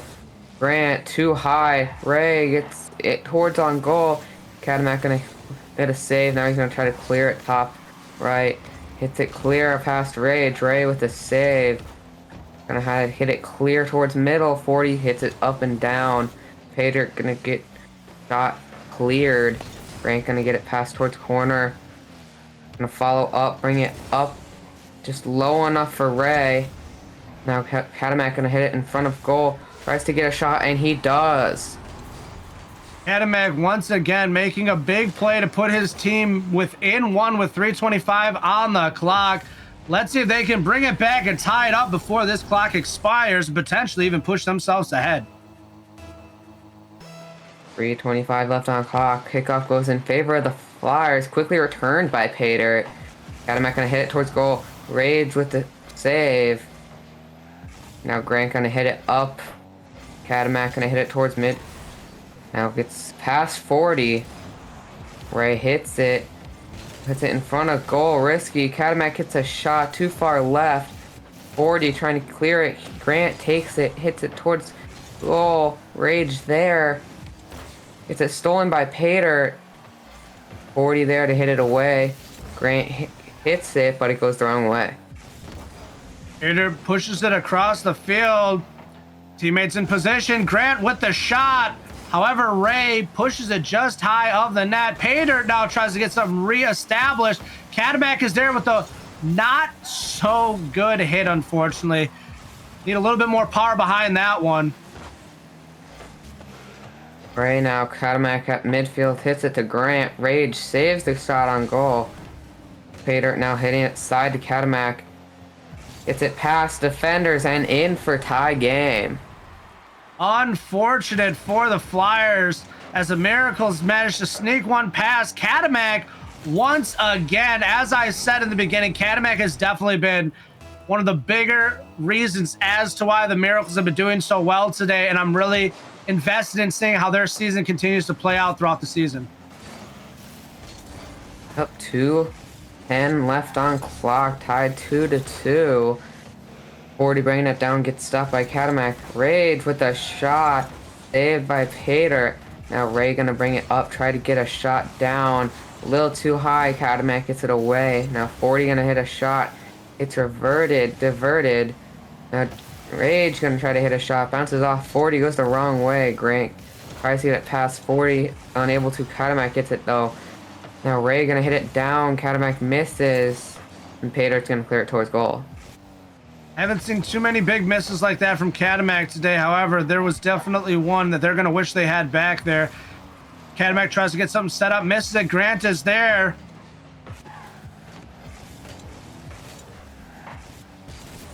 Hader pushes it across. Grant over in that corner, going to try to get a little bit of a defend going on here. Rage now gets a big boom across the field. Cadillac grabs it up. This is just a lot of back and forth happening here. Pater makes a shot on goal. Rage with a save. Cadillac hits it up, gets it past Ray in front of goal. 40 hits a save. Grant tries to go in, but Ray hits it away. Pater hits a shot, but too high. Now Cadillac goes up way too high. 40 gonna try to go up, get it cleared. Fakes it. Pater gonna hit it to Grant. Hits it towards goal, too far left. Ray's gonna try to clear it. Grant with a attempt demo fails. Now Cadillac gets demoed by Ray. Rage in the corner, gonna bring it up and clear it towards Grant. Hader puts it up, tries to get it off that back wall, puts it down, and I thought he might have had it there. However, the Flyers have other plans. Grant puts it across. Rage now puts it into the corner. Pater is there. You can see the Flyers are just trying to slow him down. Pater pushes it across the field, just trying to find some time and some space for his team. Cadillac over to Pater. Pater with the shot. 40 clears it just away at the right moment. My, oh my, we are now in overtime. First overtime of the series goes in favor of Flyers. Quickly saved by Cadillac. Almost in goal. Ray gets a clear. Now going up 40, hits it across field. Now gonna get a double tap on that. Rage gonna hit it away. Cadillac's gonna bring that shot towards goal. Ray with the save. Now going in corner. 40's gonna hit that. Cadillac's gonna quickly try to get to that. Ray hits it up above goal. Cadillac gets a clear. 40 tries to go for it in a bad spot. Grant hits it towards Rage. Cadillac's gonna try to hit it. Gets it past Ray. Over Rage. Past 40. Can't find a good shot on goal. Pater misses. Grant almost in. Just too far side. 40 with the clear. Now Pater tries to get it. Cadillac with a shot. Going slow, and it's in.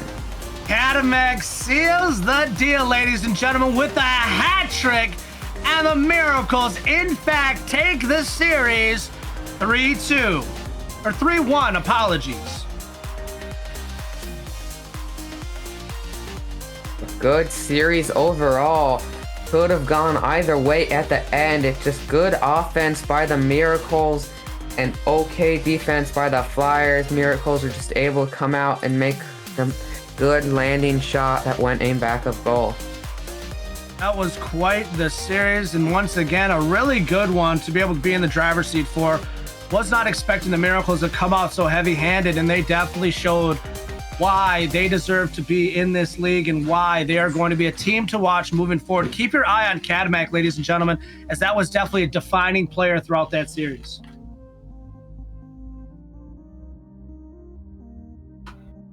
But with that being said, ladies and gentlemen, we are going to be getting ready for our next series here just shortly between the Des Moines Derechos and the Duluth Superiors.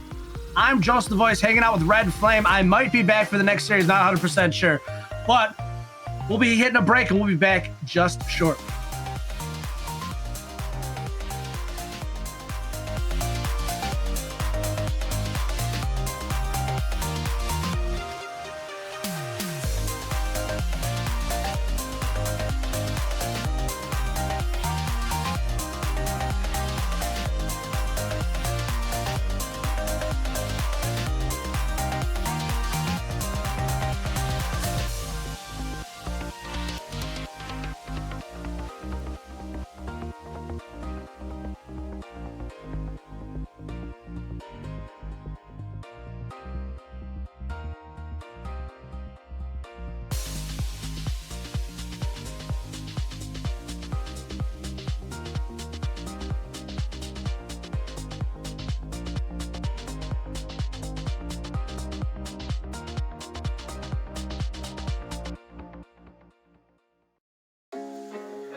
I'm stuck inside of these walls with you.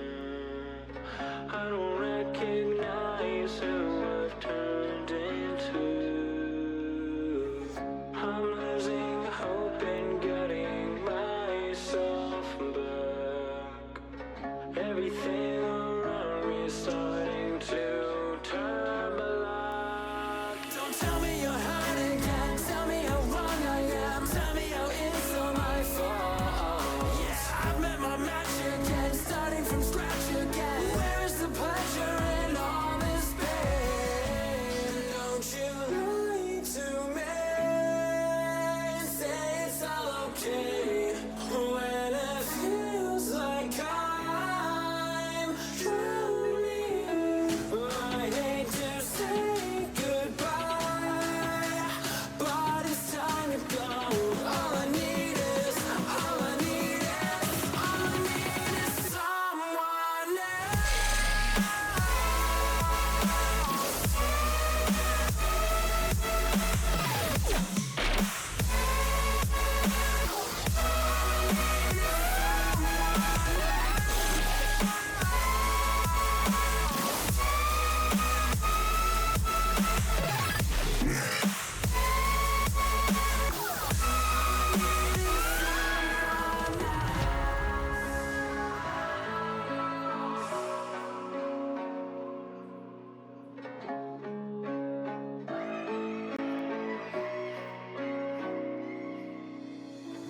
I've never felt more divided than now.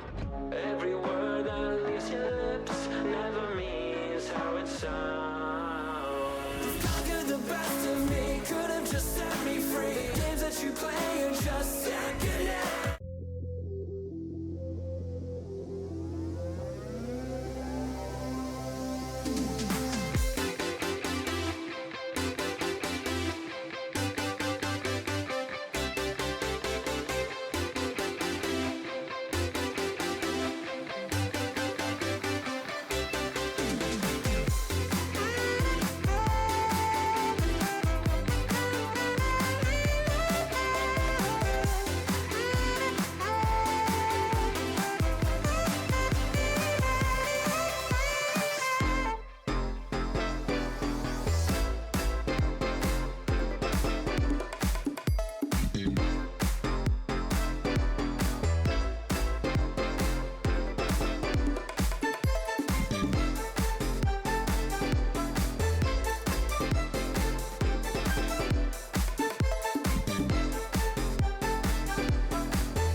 Welcome back, ladies and gentlemen, to some more Midwest Championship Series, some more Rocket League action. We just saw the Minneapolis Miracles take down the St. Cloud Flyers in 4 games. They got it done, and I'm going to be hanging out with Red Flame for a bit longer until we get to that final match. But before we get to that final match, we got to cast this one. That, of course, being the Duluth Superiors and the Des Moines Derecho. And Red Flame, you've seen the first 2 matches of the night. Are you impressed, I guess, is my question over to you. Very impressed. Both of my predictions were proven wrong, and for this one, I believe I'm gonna go with the different side. So hopefully it doesn't happen again. I think I'm gonna go with Des Moines Derecho winning 3-2 against Duluth. Okay, so you're going in 5 now. These 2 teams, I'm trying to think. Duluth did play tonight. They're coming off of a win against Hibbing, so they played one of their doubleheaders already, but the other team in Des Moines have also played theirs at 6 p.m. The score is not in, so I don't know the score of that, but both of them took losses last week. Des Moines got swept by Bemidji, and then Duluth lost in 5 to the Green Bay Knights. So both teams somewhat coming off of a loss, but Duluth able to rewrite their fortunes somewhat and come off of a win. So because of that, we got to pit these 2 against each other, and you're picking Des Moines in 5. I'm picking Duluth in 5. I want to pick Duluth in 5. I think we're going 5 at least, Red Flame. I think we're definitely gonna jump into that part of the world for sure. Yeah, I think we're definitely gonna get 5, but we'll see what happens. Anything's possible regardless. Yeah, just a quick schedule update. We're on the 3rd match of the night, and we're crawling towards the finish. Starting lineups for each team. You got Stratus, Mikey, and T-Jack, the sub for Des Moines. They are not playing with Power. They instead wanted to play with T-Jack tonight, so that is their sub. And Views, Fluffy, and Flo, the full roster for the Duluth Superiors, ready to go. And I'm gonna go ahead and send these guys into the game, and we'll get this action underway for you. And Red Flame, my question to you is, what do you think has been the winning strategy so far tonight? For me, based off of just the matches that I have viewed, it has been the challenge game. The teams that are winning the 50-50s have been scoring a lot of the goals, but definitely physical play is something that has really plagued a lot of teams so far this season. Yes, I can agree with you. And Mikey scores for first score of the game, going towards Derecho. It's a great drop down pass from Stratus, and Mikey able to pounce on it, get that one in the back of the net, and Stratus look at the pass to him and is able to get that first goal on the board for the Derecho, and they're already starting off hot. And I think you're liking your pick already, Red Flame. I'm pretty sure you're probably grinning ear to ear right now because they're able to score in the first 20 seconds. As Flo has another touch, and there's Duluth actually with their own version of a drop down double touch pass. So far, fair game. 2 pretty quick goals tied up within 30 seconds. We're already tied 1-1. Could go either way for this first match, seeing both teams have quickly scored 1. Flo hitting it in the corner. T-Jack hitting it up. Stratus gets clear to Views, who hits it back in front of goal. You know, I like the side of Duluth. Their style of play is very quick. All of them are great on the ball. A lot of mechanics on their side, but also this Des Moines team can definitely bring it too. I've seen 2 at least out of these players. I have not seen Mikey. Mikey's the question mark for me. Is he going to be the guy for the Derecho? But we'll see what ends up happening as they're playing with a sub instead of their full roster. So we'll get to see a different version of them, but regardless, I'm excited to see what we get out of this Duluth side. Can they rise to the task and shut down this Des Moines offense? Excuse me, but so far they have. This game is 2 minutes in, and only 1 goal as Mikey's looking for a shot. It's on target, but saved by that Duluth defense, and they're hanging on for now as a good clear comes out. But the pass just gets away from him right out of the fingertips, and ball's going to stay in the Des Moines Derecho end. And also stating something you kind of said, Mikey did in fact score the first goal for the game. So that's something to think about as well. Definitely. For confidence sake, you're able to get on the board right away, but we'll see what happens when it comes to this Duluth side. Can they really hang on to the midfield line that they've started to develop, as they're looking for one more chance, as the touch is going to go into that Duluth side, and they're going to have to play a little bit of defense. As the miss comes out from Fluffy, the touch, though, does get away from that derecho attacker that was pressing forward. Views pass 2, has an infield pass to Flo, and finds the bar, but it doesn't go in. The follow-up is there from Fluffy, and that one, Red Flame, almost escaped their grasp. What a close call. Flo barely finds that perfect spot in top rim and just points it right up and down. Almost by a save by T-Jack, I believe, but Fluffy was just able to come back and hit that in. Duluth now up by 1, and it was close. They definitely kept it as close as they possibly could from not going into the net, but able to hang on as this game is halfway over, and still that 1-goal advantage. It's been low scoring to start. Neither team really finding the back of the net just yet, as it's clear is going to come down from Fluffy, and Mikey on the catch has 40 boost still left to work with, but is going to get dunked for his trouble. Stratus off the sidewall. A lot of boost to work with. Maybe a aerial play off the backboard. Has the pass, and T-Jax there. He finds the angle, but it hits the post enough.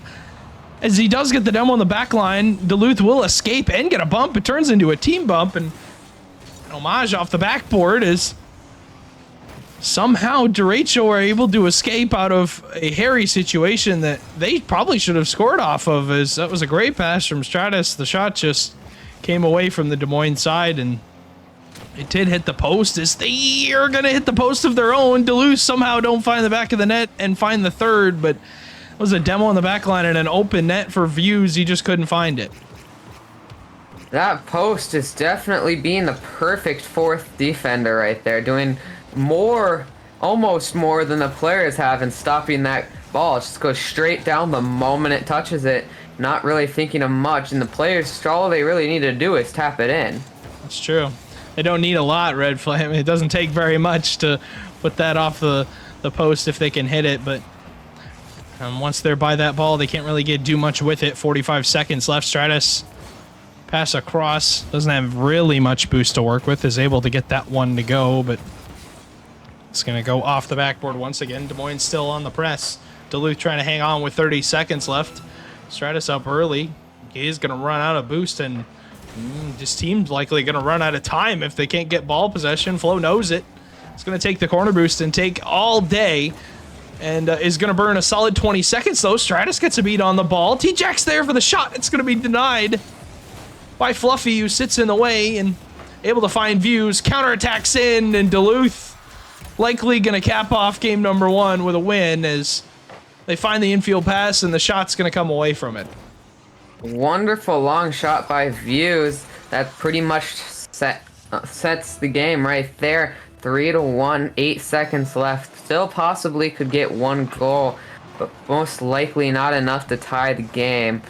It looks like game 1 most likely going in favor of the Duluth Superiors.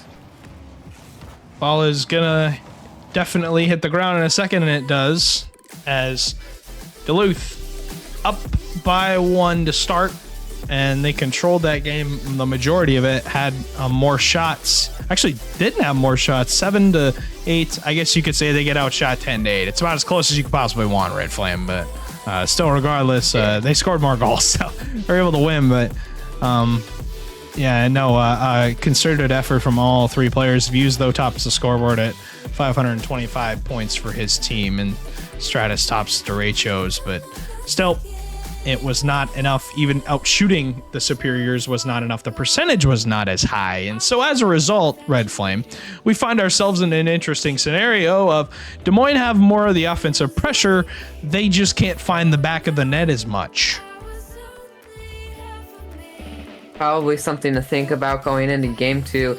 Probably want to work on their accuracy and putting it into the back of the net. That could probably get them higher percentage. And if they can just get that shooting accuracy on point, they might be able to come out and win a couple games today. Definitely, and I mean that's really the larger goal though at hand is you want to get games in the series because they so far have not gotten a game. I mean, as far as we know, depending on how the Omaha series went, that was at 6, so that was 2 hours ago. Depending on how that series went, that will tell you how Des Moines is feeling when it comes to confidence. But still, I'm interested to see that. Des Moines, it did not find a game against Bemidji, so gonna have to tough start. But this is tough sledding for the Duluth Superiors as Views is gonna put that in his own net off the beat from Mikey off the corner. As Views trying to hit it off his backboard, trying to use it, can't get it to go through, and as a result, it's gonna find the back of the net for Duluth, and they're going to be down 1 to start early on in game number 2, and that's exactly what you need if you're a Des Moines Derecho fan. Almost exactly what happened last game. Mikey with a quick goal. First for the game and first for team. So far, he's made both goals for his team. Now, not saying much besides he is giving a lot more opportunities to his teammates, seeing that he might want to get them up and going and see if they can get more. But now Stratus gets a good stop. Mikey's going to take it from there, get it to the left of Flo. Flo does hit it, though. Stratus with a carry from goal. Gonna ride it up wall. Fluffy with a shot. Almost there. Wet Views with a shot and a save by TJ. Huge turn away from T-Jack. Stratus picks up the miss. Views, though, on the catch. Has the shot. It's an open net as Mikey's caught out on the rotation. And Flo's searching for a defender. As this one's going to be tied with 4 minutes to left to go. Yeah, the rotation. You can see it on Stratus's face. He's like, well, where are we going? I don't know at that point, but it's a good turnaround for the Duluth Superiors. His Views wants another. As the 50-50, it's going to ping off the post and is able to get one more. Quick turnaround as for Duluth. Quickly taking control of this game and taking a lead 2-1 with 3:45 left on clock. As other scores have come in, this has been a wild night for sure of matches and challengers. Everybody is beating everybody at this point, so interesting to see. But the teams that did go 2-0 on the night so far, Duluth is one team that is 1-0 on the night. Rochester went 2-0 on the night. They swept Burnsville and beat Mankato in 4, and poor Mankato going 0-2 on the night after the St. Paul loss earlier on at 6. And that is pretty much all the scores that we have at this point. But Bloomington goes 1-1, and Hibbing unfortunately going 0-2. Burnsville going 1-1 after the loss to Rochester. But Rochester with a good night so far. We'll see if Duluth can follow them. But Duluth getting a third on the board after a great shot again from Fluffy after Views had the big 50-50, and Views continues on Red Flame into that play and is able to find the bump on the back line, and that has been huge for Duluth so far. Certainly, it looks like maybe picking the complicated prediction might have not been the right choice. As for all the other ones, it was. Looks like I might be 0-3 for predictions today. I mean, hey, you can't be always right. It's not gonna always go your way. It's a big miss from Mikey. His teammates are gonna be there to cover it up, but Mikey definitely gonna wish that ball was rolling a little bit slower as that got closer and closer to the back of his own net. But View's gonna find Flo on the far side. 2:29 still left in this game number 2. If you're just joining us, you missed a lot of Rocket League action. A good 5-game set to start the night, and then a 4-game win for the Minneapolis Miracles over the St. Cloud Flyers. And now in this third series, it's been all Duluth to start. Looking to go be up 2-0, but maybe Des Moines have an answer as T-Jack lets the cannon loose and fires to the back of the net and cuts the lead in half. Yep, gonna be 2:08 left on clock. Now within 1 point, looks like it could be anyone's game right now. It is now currently 3-2, 2:08 left on the clock again. Kickoff is going to go in favor of Des Moines Derechos.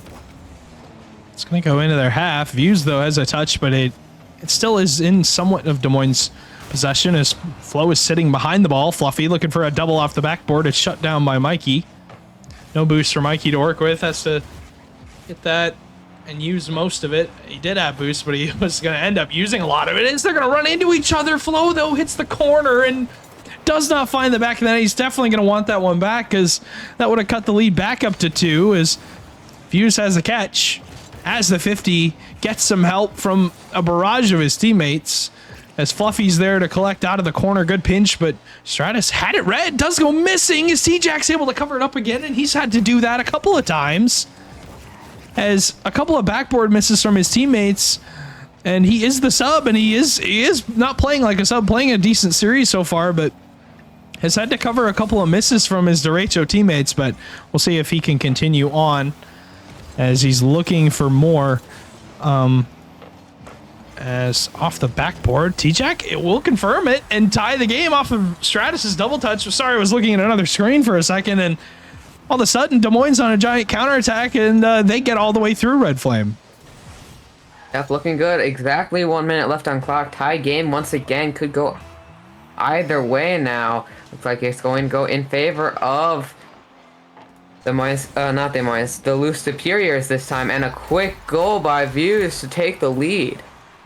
And Views is going to get that on the board for his team, his 4th for Duluth. As they're just going to pound that into the back of the net and get the lead, just wrestle it right back. As they're able to get that done and dusted.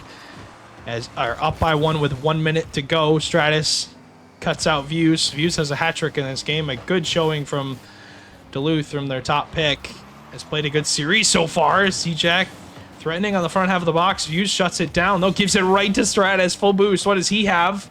Maybe off the ceiling. One more touch. Drops it down, but can't get it to fall enough, and gravity ain't going to go his way. T-Jack towards the middle of the field. Mikey, though, isn't anywhere to be found. Stratus is going to have to turn on the play and keep the pressure alive for Des Moines. Can they find one to tie with 20 seconds, Red Flame? They're knocking on the door, but eventually they got to open up. Stratus up high to Mikey, who's bumped. Now over to Flo. Flo's going to get stolen by T-Jack.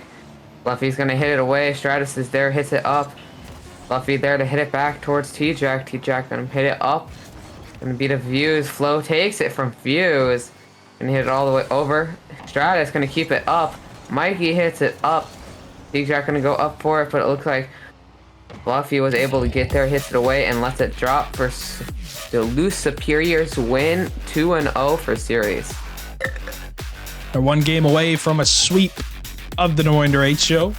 Duluth staying true to their they're pretty much their season record from last season. Had a good season record for sure against Des Moines derecho in every league pretty much, but Duluth obviously had a great season last season, won Premier, achieved a land spot, wasn't able to make it for Challenger, but for Rising Star. Can't remember that one, but regardless, still, though, a good showing so far from the Duluth Superiors. They've looked good. 745 points for Views. And Flo with 90 is happy just to be here, as he's happy Views is on his team for sure, Red Flame. But we got 1 game left, and this is not going how we thought it was going to. We thought it'd be a little bit closer. I thought it would be, 1 or 2 goal games. I guess you could say that's the case, but not really. High scoring affairs, I guess you could say. They're close games, but more of we're finding the back of the net more than I thought we would. Yep, certainly. Flo hits it up out corner. Stratus gonna hit it to Mikey. Hits it away from goal. Did double tap to keep it in corner. Views gonna keep it. Stratus goes up, tries to get to it. In a weird position, kind of on top of it. Mikey now hitting it almost over Flo. Flo does get it. Stratus takes it, hits it to Fluffy, makes a shot on goal, but Mikey is there to save it. Mikey gets the beat on Views. Stratus bumping Flo. Flo, though, just walks right through him and walks into another 50 on T-Jack. T-Jack's just going to rot himself into Fluffy. And test the strength of that fluffiness is a good catch from Flo across the front half of the box. Stratus shuts it down though. Stratus, one more touch over Fluffy. Des Moines has caught him out, but they can't get the shot across. Flo just leaves it, and it wasn't going in anyways, as it's going to go into the front half, and View's going to collect. With only 27 to his name out of that corner, Duluth up 2 in this series, looking to stamp their name into the win column and go 2-0 on the night. And if they can put this game to bed, they can do that. But for now, Des Moines still has a life, still has breath left as Stratus will pressure it through, will punch his way through off the pass out of that corner from T-Jack, and a good dunk and a good challenge from the sub. Yep, now 1:03, 34 left on clock. Could be a comeback coming up for the Des Moines Derecho, or it could be a quick early score and turn out like all the other games where the Superiors just end up coming back and just take a great lead, come back, and take the game. It is true. They've scored first in every single game now. You can pretty much say that's a for sure thing, as Mikey goes missing on the infield pass from Stratus. But it's important that you bring that up because, I mean, they're scoring first. They just aren't able to get the game confirmed. And, I mean, I would like to see them maybe change their play style after they score that first goal, because they're good at getting the first goal in the back of the net, Red Flame. They just, again, like you said, can't hold the lead for long enough, or Duluth just outlast them as Views maybe has a drop down 50. One more touch in field. Flow is there, but it's cut out by T-Jack. And T-Jack so far has had a good series despite subbing in. Has looked good for Des Moines, but his team not in the win column just yet for the series as they're looking for it, but they got to find 3 straight and shut down Duluth's offense, which has been good so far in this series. And maybe it'll come down to this Des Moines team play that, I mean, they're finding each other somewhat in this midfield. The touches just aren't as clean as they maybe want. Flo, Views is already up as they were looking for an infield pass, a pre-jump pass, and I like the idea, but the execution just wasn't there in time. Up now, Fluffy trying to hit it back. T-Jack hits it over. Fluffy there to hit it away. Stratus hits it against the wall to reset the position. Now brings it up just a little too close to it, gets it over him. Now T-Jack getting it past Flo. Mikey now hitting it. Fluffy takes it from him though, makes a shot too high.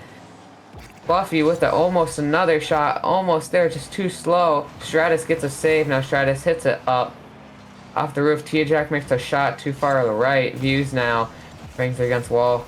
Mikey gonna hit it up, gets bumped. Flo's gonna take it, hits it for the goal, too high again. Now Mikey's gonna push it. Fluffy takes it, and Fluffy gets demoed by Mikey. Minute 25, Views trying to line up a double, doesn't have any boost to do it. Duluth still trying to press forward, a triple commit from Des Moines to keep the ball out. They do, though. They're successful in their chance. They double commit again, and they're able to get it out, but Fluffy still keeping it in. Gets one more touch out of the corner. Does turn into somewhat of a double commit. Flo will lose the 50. Stratus, a lot of boost to his name, is going to pop it up and kill some time for Des Moines. Can they hang on to this 1-goal advantage? Maybe they can, but they find Views. He does not have enough boost to hang on. It's off the backboard. Flo is there for the shot. It's shut down by Stratus. Views, though, still lurking. Looking for one more. Off the backboard. Fluffy trying to find something. Is going to rotate out. Doesn't have any boost, and Mikey will have the clear. 30 seconds, excuse me. 60 boost for Stratus to work with, as that's off the corner. Views will get the beat. Only 25. Time ticking away on Duluth. Can they find the tying goal? They may have it, but Fluffy is deleted on the back half. Stratus has an open net, and Des Moines have a 2-goal advantage to cap off game 3. Almost securing their game. Definitely still possible for them to come back. Unlikely, though. Looks like Des Moines is going to take game 3. Push to game 4, maybe tied up.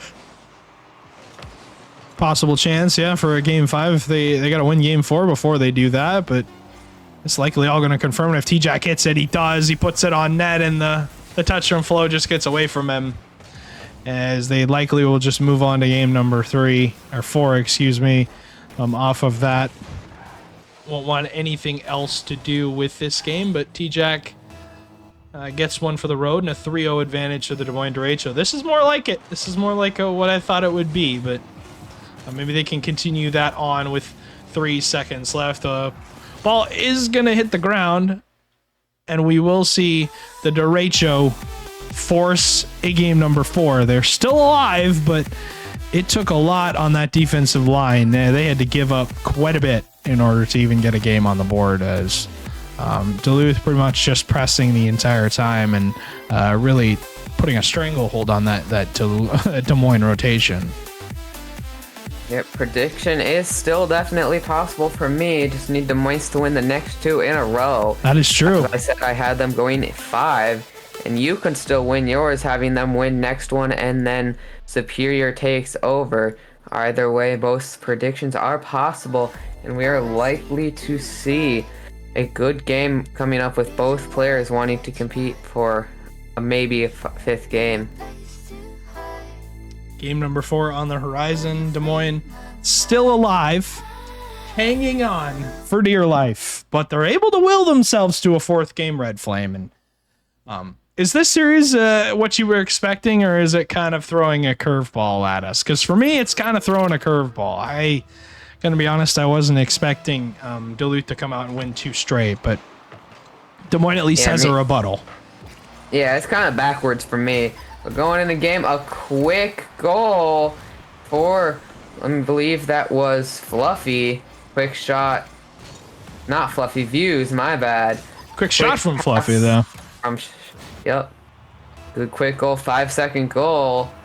Starting a good pace. They're breaking the strat. No longer Des Moines scoring first anymore. Now it is going to be that. And T-Jack scores one to tie it up. Right off the kickoff, Mikey gets the touch, and T-Jack beats Flo as 3rd man. So, like you said, the game is even at 1 apiece, and we will go to a tie with just under the 5-minute mark. So, still the game pretty much 99% of it still remaining, but Duluth want to win this series in 4. They do not even want to entertain a 5th game, as they're going to get the shot. Mikey does have the save, though. Stratus does not have a lot of boost to work with, but is able to get out of his half. Fluffy going to run out here eventually. Is going to have to find some teammates. Going to have to find somebody to work with. It is Flo, who runs through the 50 and does get by T-Jack and gets revenge, as he gets the 2nd on the board for the Duluth Superiors, as he was beat on the 1st goal for Des Moines, but gets the beat on T-Jack. A quick return. Looks like they really wanted his revenge there. Make it 2-1, 4:20 on the clock. Now the Duluth Superiors are now in the lead. Views with a good save. Could have been bad there. Going to Mikey. Mikey gets a stop. Views with a bump on Mikey. Flo taking the ball. Meets with Stratus. Mikey with a shot. Too far left. Now T-Jack with a shot. Views with a save. Now it looks like Stratus is going to get past Fluffy, but Flo is going to hit it away. It's going to go all the way down on net. Des Moines do have the save. They're scrambling for their corner. Stratus has one of them, but the double comes out from Views. It's going to go right in front. T-Jack will be dunked. Flo, maybe off the backboard, has a touch. Fluffy is there. The shot's on target. Mikey, though, just gets enough. Keeps it out of Views' hands and is not going to allow him to even take a shot, as Stratus, full boost, will take that corner from Duluth. And now they look to set up, but the 50 does not go in Des Moines' favor. And this game slowly ticking away. Des Moines have to find it to keep your prediction alive. But, I mean, they technically have to find it, too, to keep my prediction alive, because I said Duluth in 5. I did not say Duluth in 4. So, I mean, yeah, I guess you could say I'm right in that I'm picking Duluth, to win Red Flame, but I'm not exactly getting the game number right. But regardless, 2:55 still left, and Duluth still holds that one goal advantage, and they hold the 1 game advantage. But Des Moines have been living in their half the past couple of attempts, but Duluth are able to get out for now, and they're able to find a clear. It's all the way down the field, but Stratus finds T-Jack down the field, and Fluffy gonna get revenge and will delete Stratus. So this ball gonna go into Views' hands off the backboard. Maybe has one more touch. The miss comes out. Fluffy has the shot, but Mikey's there to save it again, and he's got 3 saves in the game and can't get the counterattack touch. 2:20 still left. As Des Moines are trying to find the equalizer, they're so close, but Duluth still have an answer. Yep, 2:10 on clock, 2-1 for Duluth Superiors. Flo gets a good sit above. T-Jack's gonna take it, hit it out. Fluffy now gonna hit that back off backboard. Stratus gonna hit it all the way down to Views. Controls it. Stratus goes up, quickly rushes up and gets it. Now Views is gonna get it down to Flo, who makes a shot and scores to make this lead one farther and 3-1. Huge goal for Flo, but Views with an incredible touchdown field. Mikey gets caught this time, and Flo able to get that one on the board as he's got his second of game number 3, as Views had the first. And this one up now 3-1, looking to cap the series off in the exact same score as the game, and maybe Views is able to do that. Finds Fluffy off the backboard. T-Jack, though, a good save. And despite playing with a sub, Des Moines still look pretty solid, as that one's going to go off the backboard. Views will lose the 50, but Stratus is going to keep his team in this line for now, but Fluffy has the beat out, and they do clear it away. Stratus full boost. Ball is going to get away from him, and the first touch was not the best, as he will find a demo on the other half of the field, but Flo is still there for Duluth, has had a impeccable game number 4, as Stratus finds the pass off the backboard, but again, Duluth have the read, and they have the touch covered. Fluffy brings it up in front of goal. Stratus meets him there, gets a clear away. Flo's gonna bring it up. Gets hit by T-Jack. Mikey with a shot too far left. Stratus with the follow-up shot gets cleared by Views all the way down, and it goes in for a 4-1 lead. Huge touch all the way down the field. Stratus, though, doesn't get enough on it, and Views has the monster clear all the way down. And the Senators going to defeat the Flyers in 5 games, so the Senators going to go 2-0 on the night. And we'll do it in 2 game 5, so big win for them. But still, that is Challenger so far, as it's been everybody beating everyone at this point. There is no real true top contender, I don't think, at this point. Anybody's capable, as Mikey gets the demo on the back line, but it's only going to remove 1 defender from Duluth, and that's proved to not be enough, as the team pinch between Fluffy and Flo. The two connecting with each other as time is going to tick away. Only 13 seconds now off the backboard. Duluth going to waste all this time, and Des Moines do have the press, but they just don't have the shot, and they're going to run out, as it likely is going to be over. And Duluth are going to win this series in a 4-game set, and will win this game 4-2. Yep, good game, close game. Des Moines definitely bringing it back closer towards the end, just weren't able to land shots in the back of the neck that they needed. It is a massive win for the Duluth Superiors, who are able to get that win on the board. And show you the post-game stats. Duluth will cap off that series with a 3-1 win. And I don't know, Red Flame, I guess you could say I was correct in that my prediction reigned true in a 4-game set, maybe 4-game win, but still was a good series so far for Duluth. But all the way around, I think it was solid for Des Moines. They looked good despite having a sub. Still was as close as you could probably want it to be with a full roster for Duluth. And Duluth go 2-0 on the night. Don't know how Des Moines series went, but checking out just the Challenger score report, you've got the Fargo Steelhawks beating the Chicago Jungle in 4, and then the Senators and the Flyers.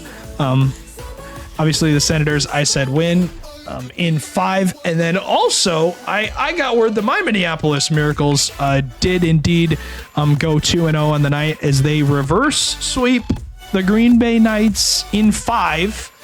After Green Bay took a 2-0 advantage. So I did get that word, but yeah, no, this one ending in 4, and Red Flame, it was definitely a close one for sure, but don't know, defense didn't seem like a big theme for these teams. They're putting up a lot of goals and a lot of shots, definitely. Yep, but in the end, I think we can just say that your prediction was about 50% right. Yeah, I'll give myself half a point for that. I guess you could say I'll give myself as much of a point as I'm willing to will myself. But still a decent showing for Duluth, and I'm excited to see what we get out of this next series, because it should be a good one. But Knights and Victory coming up. That's going to be the final match of the night, the final one to deal with. As you see, Duluth does win indeed in 4, but the Green Bay Knights taking on the Brainerd Victory, excuse me. Obviously, Red Flame, you won't be casting it, but I appreciate the 3 games that you have donated of your time today. So thank you so much for that. But I'll swap it over to us, and I will throw it over to a break very, very quickly. And appreciate it, Red Flame, and we will see you guys when the next series comes up. Bye.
when you need it most.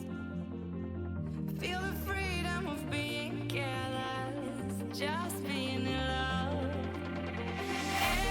Everything will be alright.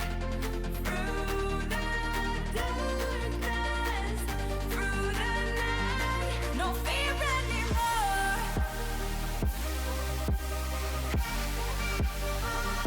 No fear anymore.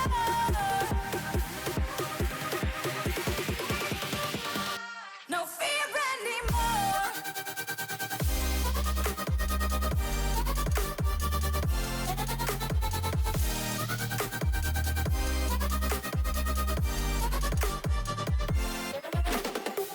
Why the smile on your face? Don't fake it. You don't have to pretend. What a fear in your eyes will make it. Just take a chance. The thing that haunts you, leave it behind you. The ones that love you, let them guide you. Everything will be alright. Through the darkness, through the night, no fear anymore.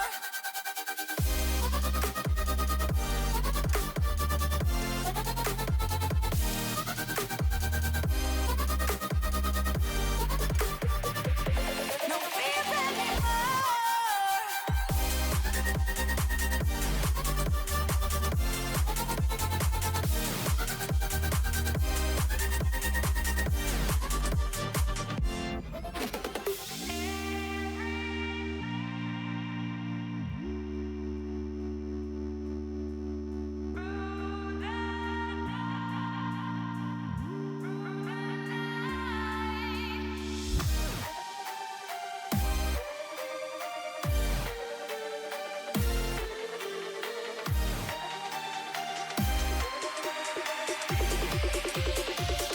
No fear anymore.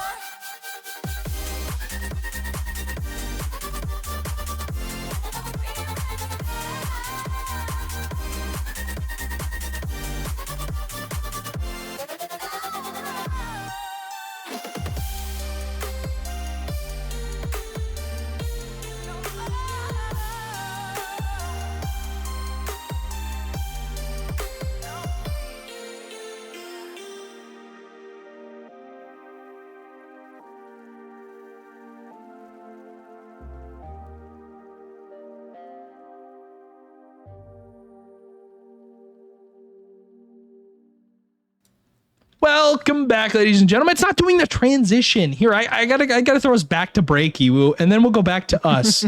It's like I think I broke the transition table. I think that's what it is. I know what it is. Here, watch this. Never mind. It's not doing it. It's not doing it. It's not doing it for me. It just doesn't like me. Look at this. It just throws us back and forth. We're just here, I guess. But Ewu gonna join me for the last one. Obviously you got a win yesterday and are feeling pretty good for Rising Star. But this is Challenger. We're into a whole nother league and a whole nother animal for sure. But this one being the last match of the night, you got the Green Bay Knights taking on the Brainerd Victory. It should be a good one. I'm excited to see what we get out of this series. But Ewu, what do you think about this series? Do you think it's going to be a series of attrition, a war of attrition, where teams are going to run out of gas, or are we going to see a mechanical masterpiece being played? But personally, I think it's going to be a mechanical masterpiece. I'm gonna kind of go the other way. I think both teams already played one of their doubleheaders, so definitely might be feeling some fatigue, and especially for Green Bay coming off that Game 5 loss, we wanted to bounce back, but can't get tired just yet. Still gotta close this series out. But I think the team that's more mechanical probably will win, but we'll see. If you want to do predictions, I'll start with mine. I got the Green Bay Knights in 3. Oh man,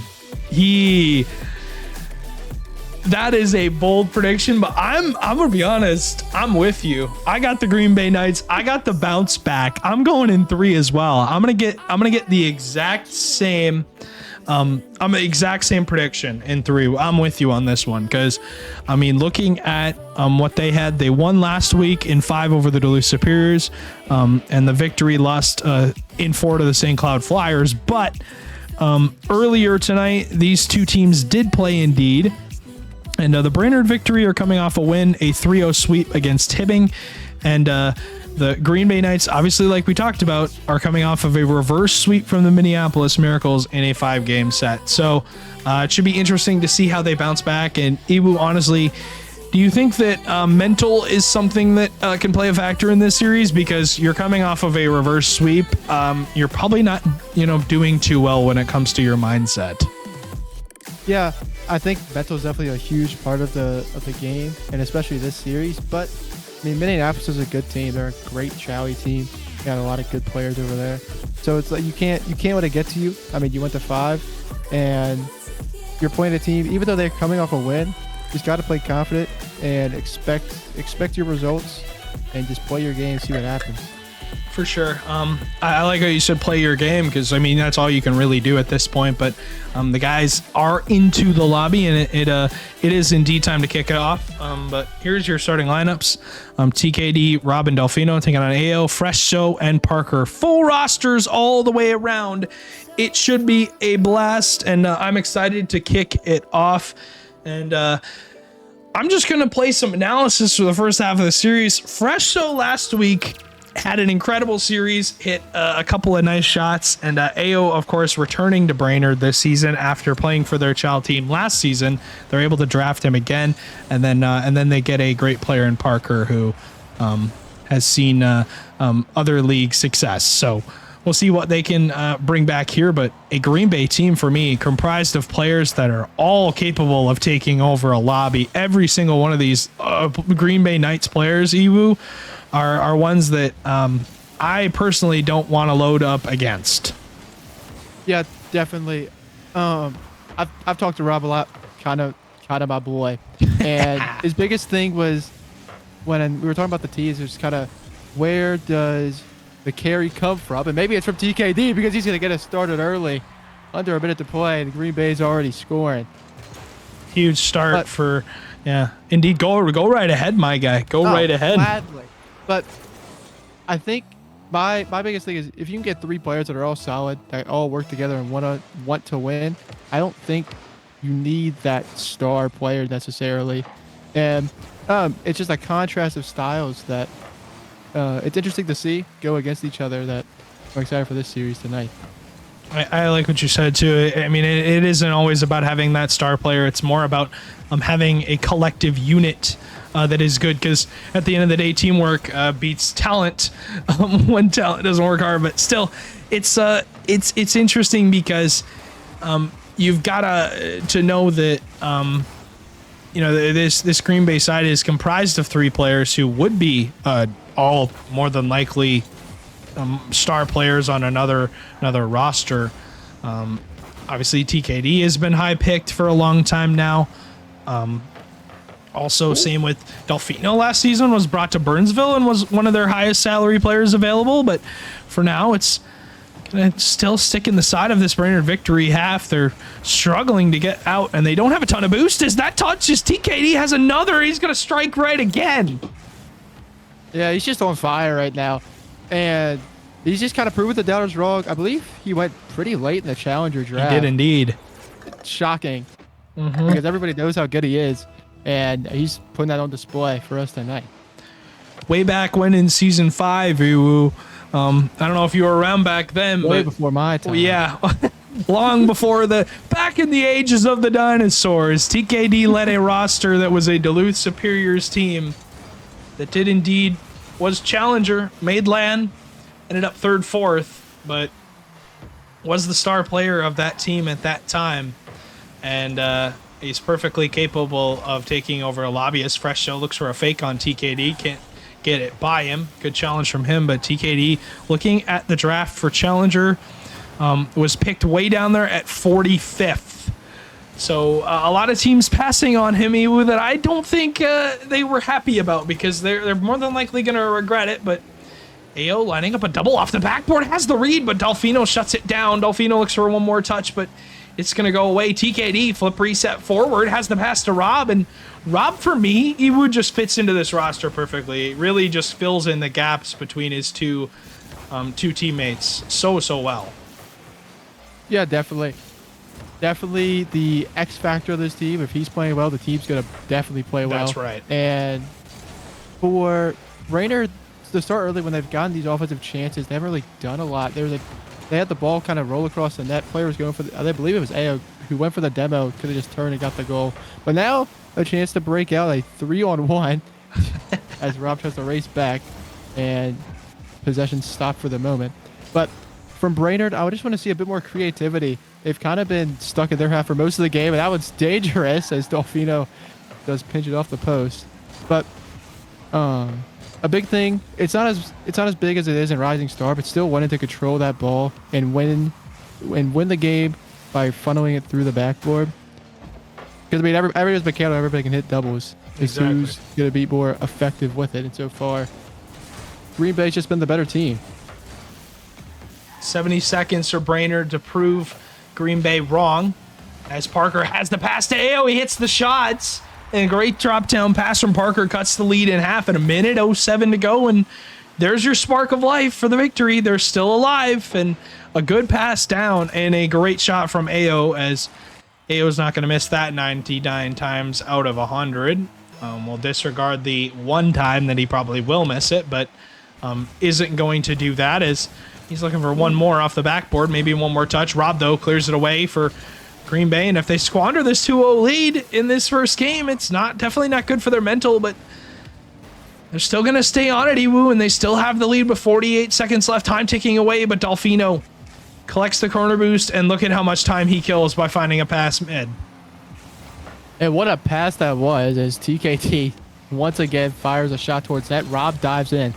2 will be up. 3, actually. We're all in the orange half. Don't have to score, but definitely wanted another one. And yeah, if they somehow do squander this lead, but Rob fires one, it's so awkward.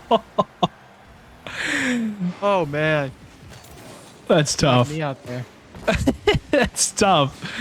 Oh, for Fresh Show, he's got to look at the ball going directly on his hood, and then it catches it, and then he realizes, oh crap, it's gonna roll over my head if I don't try and do something with it. Ends up just driving it into his own net off the pure momentum of the ball. Parker, though, across the front of the box, looking for one more pass, but isn't gonna find the shot. AO into that corner. 14 seconds in, and we are still lurking. Are the Brainerd victory? They don't have the shot, though. Not a ton of boost. Still hanging on to the Green Bay Knights. AO had the shot, but 3 seconds left. They're going to run out as the ball will hit the ground eventually, and it will, as Green Bay up 1-0 to start this series. And they were the more controlled team for me. Hit, the cleaner shots, but overall have been the field possessive team for me. And field position is just absolutely huge, because you can set up that trap all day long and steal those mid boosts all day long if you really want to. Yeah, Brainerd definitely did turn it on towards the end of the game, and they were looking better. But Green Bay controlled it for almost the entirety of those 4 minutes, and I mean, they were just playing their game. The rotations were solid. They were playing together, playing for each other, and not putting their teammates in awkward situations just because they want to be the guy. And that's so big at any level. See what they can do in game 2. But if Brainerd can carry over what they did for that last minute, I think we have a series on our hands, Stewie. You're completely correct. I mean, I feel like if they can continue that momentum that they started to build towards the end of that game, they got more and more chances, more cleaner opportunities. And yeah, like you said, if they can find the back of the net on a couple of those, this is going to be a lot closer of a series than Green Bay wants it to be, as they just came off of a barn burner and are going to have to go into this one with a change of mentality now that they're playing a different roster. And Brainerd, coming off of a 3-0 sweep, were not really tested in that Hibbing series, but now in this Green Bay series, definitely going to have their hands full, like we talked about with, Rob and TKD and Delfino all capable of taking over a game, but right now they're scrambling on their back half, trying to get out of this Brainerd victory lock that has put on in this front half as Parker will fire to the top corner. He does pick the corner. It's just going to go in, and the save all 3 defenders from Green Bay there, and no one has contact. Yeah, there wasn't a lot of boost to play with for Green Bay, and it kind of all stemmed from Rob and Delfino just kind of playing basically as the same person. It was about back-to-back double commits, and it was a great shot from Parker to just snipe that corner. Good attempt by, I believe it was TKD anyways, but already Brainerd looked like a brand new team. And here they go again on offense. Delfino has to make this touch. It's not a great one, as Rob will get beat out, but nobody there to shoot it for Brainerd just yet. TKD from his own corner. Full field air dribble. Had the touch, but it was cut out by Ao, who has probably been my best player for Brainerd to start. But you need to see Green Bay find their form from that game 1, where they've just been suffocated on defense for the moment. Locked in their half pretty much. Haven't been able to get out. Haven't had any room to, even think or breathe for that matter. But I like to go back to their form they had in game 1. They found the back of the net a couple times and then just took the game into their own hands.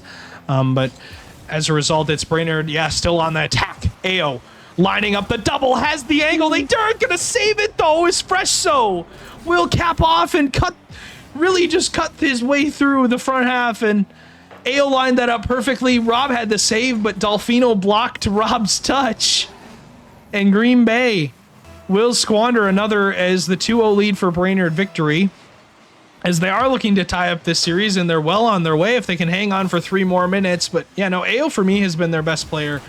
Even last season was their leader, and now this season has 2 great players around him. Fresso has really been a real breath of fresh air, really, for me.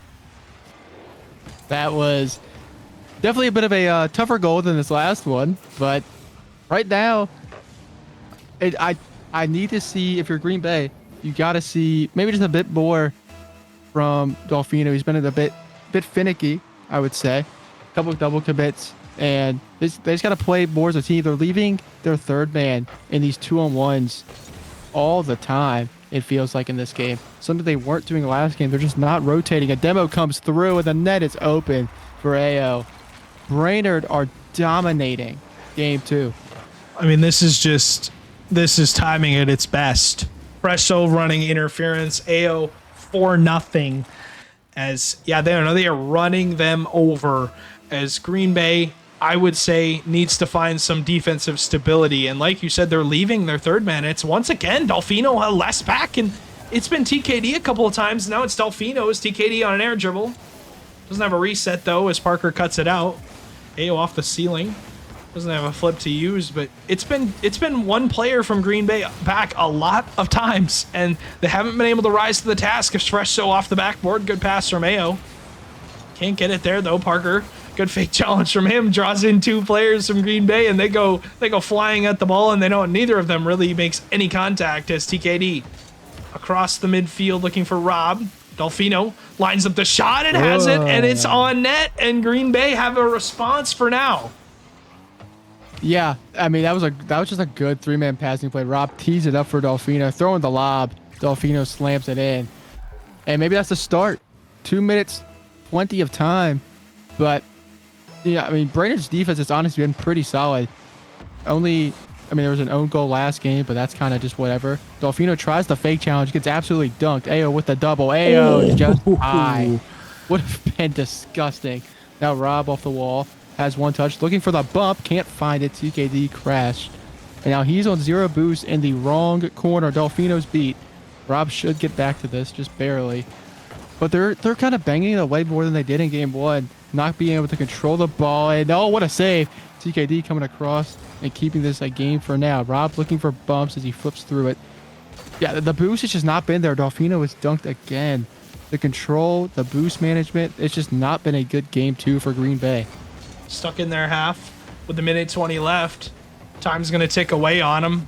See that big clock in the middle of the scoreboard is going to loom over their heads. You know, depending on your nameplate scale or depending on your display size, it's just bigger for some, but regardless, it's going to keep their minds right as they are going to continue to think about how much time they have left as the 60-second horn counts. As Parker will cut this out. Ayo's off the sidewall looking for a touch, but Fresh So going to keep it in. And this is what Brainerd have done, just holding the midfield line. It doesn't have to be an insane touch. It just means that you have a quick follow-up in Green Bay. Either just giving the ball away or just booming it away, as that's going to be an open net. Fresh So has his third and a hat trick in game 2 for him. 5 on the board for Brainerd, and they look like a shell of their game 1 selves. Yeah, I feel like Brainerd's finally gotten to play the game they wanted, and I mean they've been dominant right there. You know, maybe that goal is just Green Bay trying to find a goal and they overcommit. But even the 4 before that, it's kind of been the same story. The overcommits have been plaguing them so far. Fresh was up, couldn't find the exact touch he needed, but he's just going to kill more time. This game probably already over, but never hurts to just time waste a little bit. And Green Bay did not look like their game 1 selves, and Brainerd didn't either in a much better way. I think this game 3 is going to be very, very pivotal for both sides. 7 seconds left. We're close to it. We're nearing towards it. We're going to get there. Brainerd will cap off an incredible performance in game number 2 with a victory. Just staying true to their namesake, really. They're going to get that one on the board, and they will not be shut out here. But, I mean, I think that Brainerd's confidence was a question mark for me in the first game, and it's definitely a bigger question mark, though, for Green Bay now. After game number 2, their confidence cannot be very high, as Ayo has another 6-shot game. His first game was a 6-shot game, and now his game number 2 is a 6-shot game, and now game number 3, we'll see if we get the same thing. But regardless, it should be interesting to see what we get out of this Brainerd victory side. Now that they've controlled this series, can they control this game number 3? As we're going to kick off another one, and we're tied at 1 apiece. It's been back and forth, a tug of war, a big one. But who is going to take it? Who's going to come with the knockout punch? That's really the bigger question for me. And as you say that, TKD kind of stole the ball from Rob. Maybe just a calm issue. Maybe the trust isn't there after that reverse sweep. They said, I mean, they can't let this. What happened? How is that open? I am trying to figure that out myself. As Bresso gets the pinch midfield, and Robert? I don't really know what happened. I don't know But it's either. a goal for Brainerd all the same. And they keep this going. Green Bay only had 2 shots last game. And I mean, shots don't always tell the story, but they definitely are a big page in the book. But, I mean, they got to get the offense going again, and they just have not been able to. And giving open nets up like that, definitely not going to help. No. And, we're really, Brainerd has decided to just rewrite the story completely. As you know, they're still on their hot streak. As Green Bay, it's been run through. I mean, offense has been run through TKD so far. I mean, Delfino found the one in game number 2, but other than that, it's been TKD to find the back of the net, and we'll see if he decides to step up along with Rob too. Rob maybe can get going in this series. A good dunk on him as he's gonna run across. Delfino, good 50 midfield. Rob is there, has a top right slot.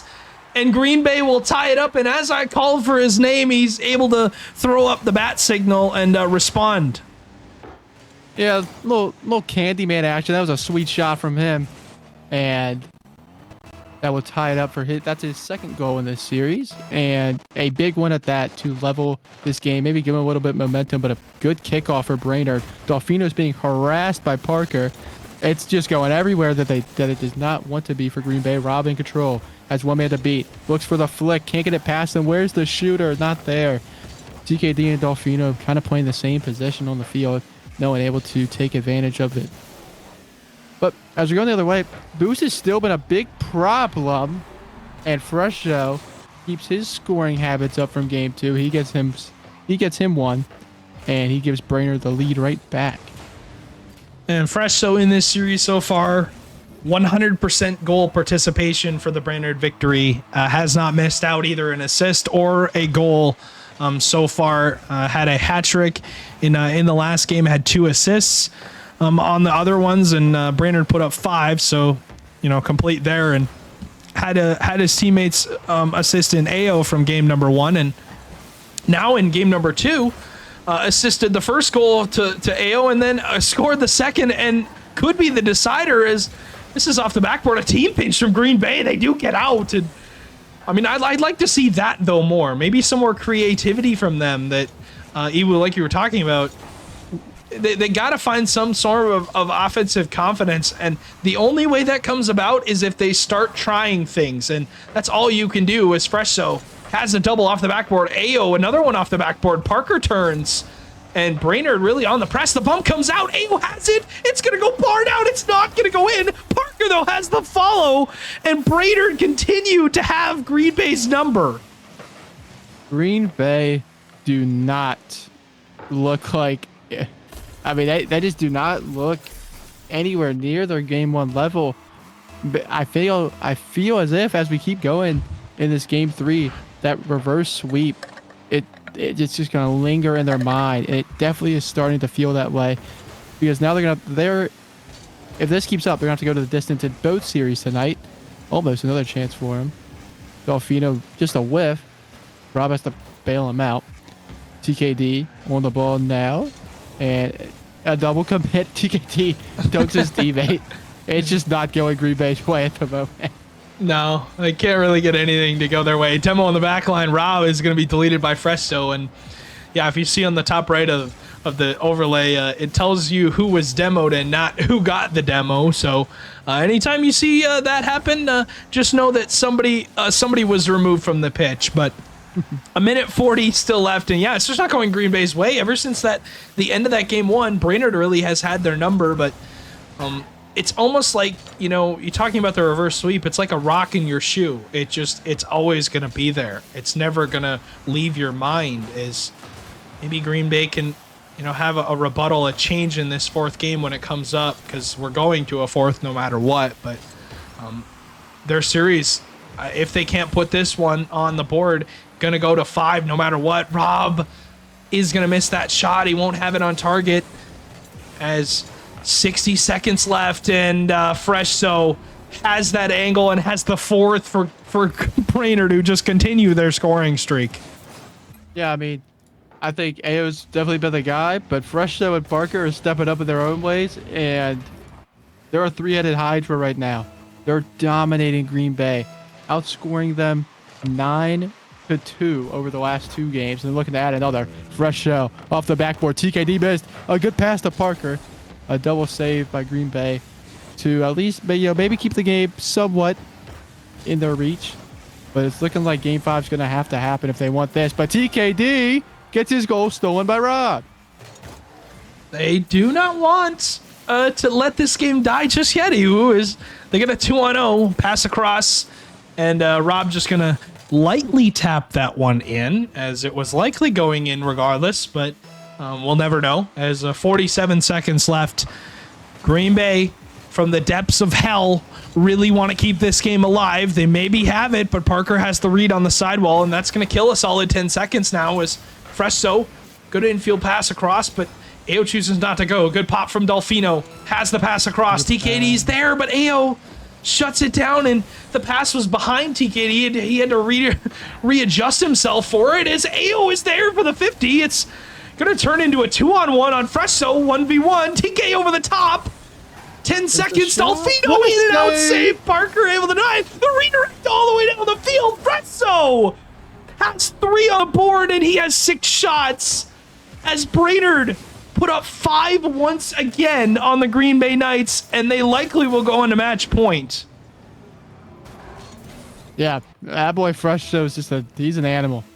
He does not want to stop scoring. Back-to-back hat tricks for him. And definitely puts this game to bed. And Brainerd with all the momentum in this game. Oh, man. Game 4 is going to be... It's going to be an uphill battle for Green Bay. They definitely have... I think they have to score first. And they have to just trust each other. No more double commits. Just, I don't know, because it has not been working well for him. And I think that they maybe have to rethink their idea here of how to beat the Brainerd Victory, because it doesn't seem like they have an answer. But a good response for the victory. 5 once again on the board. And Fresh Show ends up with 721 points to cap off this game. And a good performance from him as we will look towards the latter half of the series. And we will look towards the game cap. But for now, Green Bay, if they want to win this series, they've got to do it in 5, because Brainerd are 1 game away from capping this one off. I thought it would be a good series. It's definitely living up to my expectations, but so far it's been Green Bay struggles for me. That's been the theme, is those 3 words: Green Bay struggling. Yeah, definitely. Green Bay is just, they have not looked it forward. That would have been goal of the night at least. Almost an absolutely insane touch. TKD gets his flick slammed away back into their half, but he's lurking downfield as Rob begs it away. Fresh Show's awkward. Rob up again, and maybe just playing without fear, just going as fast as you can, catching Brainerd out for at least maybe 1 or 2 goals. Maybe that's all you need to take it 2-5. Dolfino up, he'll get 1 touch, and I mean, speed is something that Brainerd have mastered in this series. They are everywhere at AO. With a good touch towards net, saved away. Green Bay need to start control of this ball, or else we could see a repeat of games 2 and 3.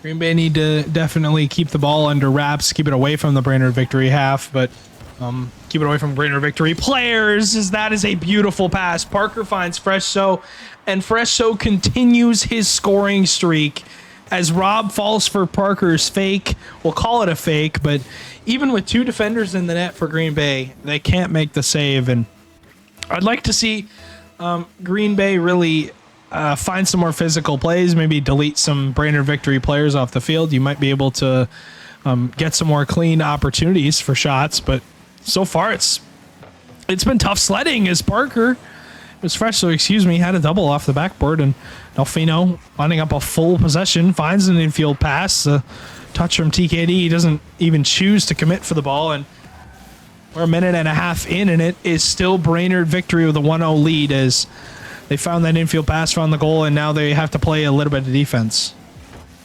Yeah, I just want to bring up a little fun fact. Fresh Show is currently outscoring the Green Bay Knights team 7 goals to 6. Oh my God. Yeah, he's kind of on a mission tonight. And once again, it's that control game. Rob looks for the double. He should have this. He will. Russia with an awkward touch. TKD's up. Can he beat 2? He will. Waterfall's down. Where's the follow? It's not there.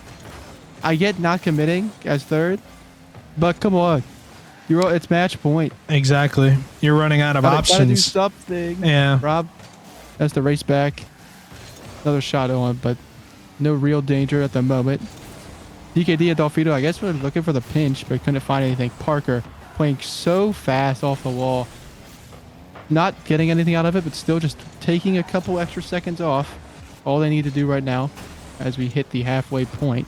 Dolfino down to Rob. The shot on just off the crossbar. TKD's up. Can he deliver? No! Nothing is going Green Bay's way. I can't find a single bounce. They get a great infield pass. It hits the crossbar. They got a follow-up. Brainerd saves it. It's happened like 20 times. As maybe they get something. Yeah. But what can you do? You at this point, you got to will the ball into the back of the net, or just do it yourself if you're one of these players for Green Bay. But that pass across was there, but Parker got the bump. TKD will fake out one, had the shot, but I think he should have left it for Dolfino, because I think Dolfino had a free shot, and likely had the goal if that was possible. But we'll see what we get out of this last minute and a half. Can Green Bay put it together? They do get the counterattack. It's going to go in, but it's off. It's going to hit the post. They find Dolfino. He's there. He ties the game. That is huge. I mean, the infield pass has kind of been Green Bay's bread and butter. That's how they want to play. And they've gotten good looks off of it. Finally, they kept one to go. Felt like that one was coming for a bit there. They've been knocking on the door for a while. Eventually, Brainerd decided to open up. It's right off the kickoff. Ooh. AO may have caught him out, but TKD was there. Fresso goes missing. It's just Parker. Last back. Will get the touch, but Fresso turns immediately as Delfino past one, tries to fake Parker, but doesn't fall for it. AO has a shot. It's going to drop down. He's just pitching in between. He's got enough touches as Fresso lines up a double. Can't put it on the backboard as Parker in that corner. AO lining up the shot. It's saved again by TKD. TKD has not a ton of boost to his name. Nobody on the side of Brainerd really, Green Bay, excuse me, has any. As Fresso hits the top corner. And with 51 seconds left, Fresso has all but won this series for the victory.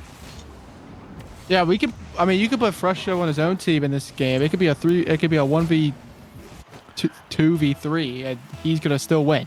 Yeah, he scored that many goals. I mean, what is this now? Eight to 7. He is outscoring the entirety of Green Bay by himself. Yeah, no, like you said, he wants it. A man on a mission. Does not want to go 1-1 tonight. Wants to go 2-0, and I mean, how big for their confidence would that be if they're able to go 2-0 on the night? Yeah, I mean, especially coming off a loss last week to go 2-0, and I mean, Delfino was trying to change that, but the double was read pretty easily as we tick under 20 seconds. But it's always nice to go 2-0. I got to do it last night. It was quite fun, and. I mean, right now, Brainerd they look unstoppable. If they can find this form for the rest of the season, it could be different. Rob towards net. Delfino for the redirect. No. All three Brainerd players in an awkward spot. Where's Rob? One boost to his name. Is it down yet? No. Delfino to the corner. TKD was middle. It's just not happening for the moment. Ball's still up. AO towards the ground. And the victory will seal it. In 4 and in command of this series, in command of their night. They are going to put this one to bed, and they will win the series in 4 games in commanding fashion over Green Bay. And Green Bay's struggles for the night, they go 0-2, and they had two tough opponents, I will say, though. Honestly, I will say that they had two very, very, two of the best teams, I think, in Brainerd and Minneapolis. So a tough sledding for sure, but you can only do much. That will cap off the night, and that will be the final series of the night. It's on the schedule now, and it's confirmed as the Green Bay Knights and the Brainerd Victory will go indeed to only 4 games, and Brainerd able to come out on top. Yeah, I mean, liked what I saw from Brainerd, especially Fresso. That man is different. If he's firing like that every week, I'm not sure there's many teams that could beat him. Yeah. For Green Bay, it's a bit unlucky. You get reverse swept. You go 0-2, but I mean, you played 9 out of 10 possible games. It's not like you got dominated in any way. No. I mean, you live, you learn. A lot of season left. We still got 3 weeks till the major, so a lot of time to make up the ground you lost tonight. And I mean, still a great series. About what we expected. Didn't go the way of our predictions, but still a great series. Loved what I saw. I agree, and you can't predict them all, right? But regardless, Green Bay still gonna have to rebound for this week, but rebound for the next week as we've got more matches tomorrow. It's pretty much the same schedule. I don't think we adjusted really any matches this week. Had quite a bit of reschedules, but most of them were off stream, so shout out to everyone doing reschedules. As same slate as tonight. I guess you could say here, I can do this for us if we want. I can show us the schedule for tomorrow, but it's just going to be this the same date. But regardless, here's what the schedule will look like for tomorrow, April 13th. Not April 12th, as I can actually hold on. I'm actually a genius. Watch this. It works, Dewey. Watch this. Look at that. April 13th. I can change the date just for fun. Oh yeah. As tomorrow premiere, we will have the Senators and the Atlas, the Flyers and the Miracles, the Derecho and the Superiors, and the Knights and the Victory. We're gonna do it all again. Just 4 better leagues, Iwu, and obviously, I don't remember. I can't remember if you were busy tomorrow. I think you are, but still, regardless, should be a blast. As those are the 4 matches for tomorrow, and we thank you guys so much for joining us for another Challenger week. We're gonna kick off Challenger next week. That'll be week 3, and another set of doubleheaders and another team's chances to go 2-0. But tomorrow is premiere, and we'll see you then at 3 p.m. CT. See ya.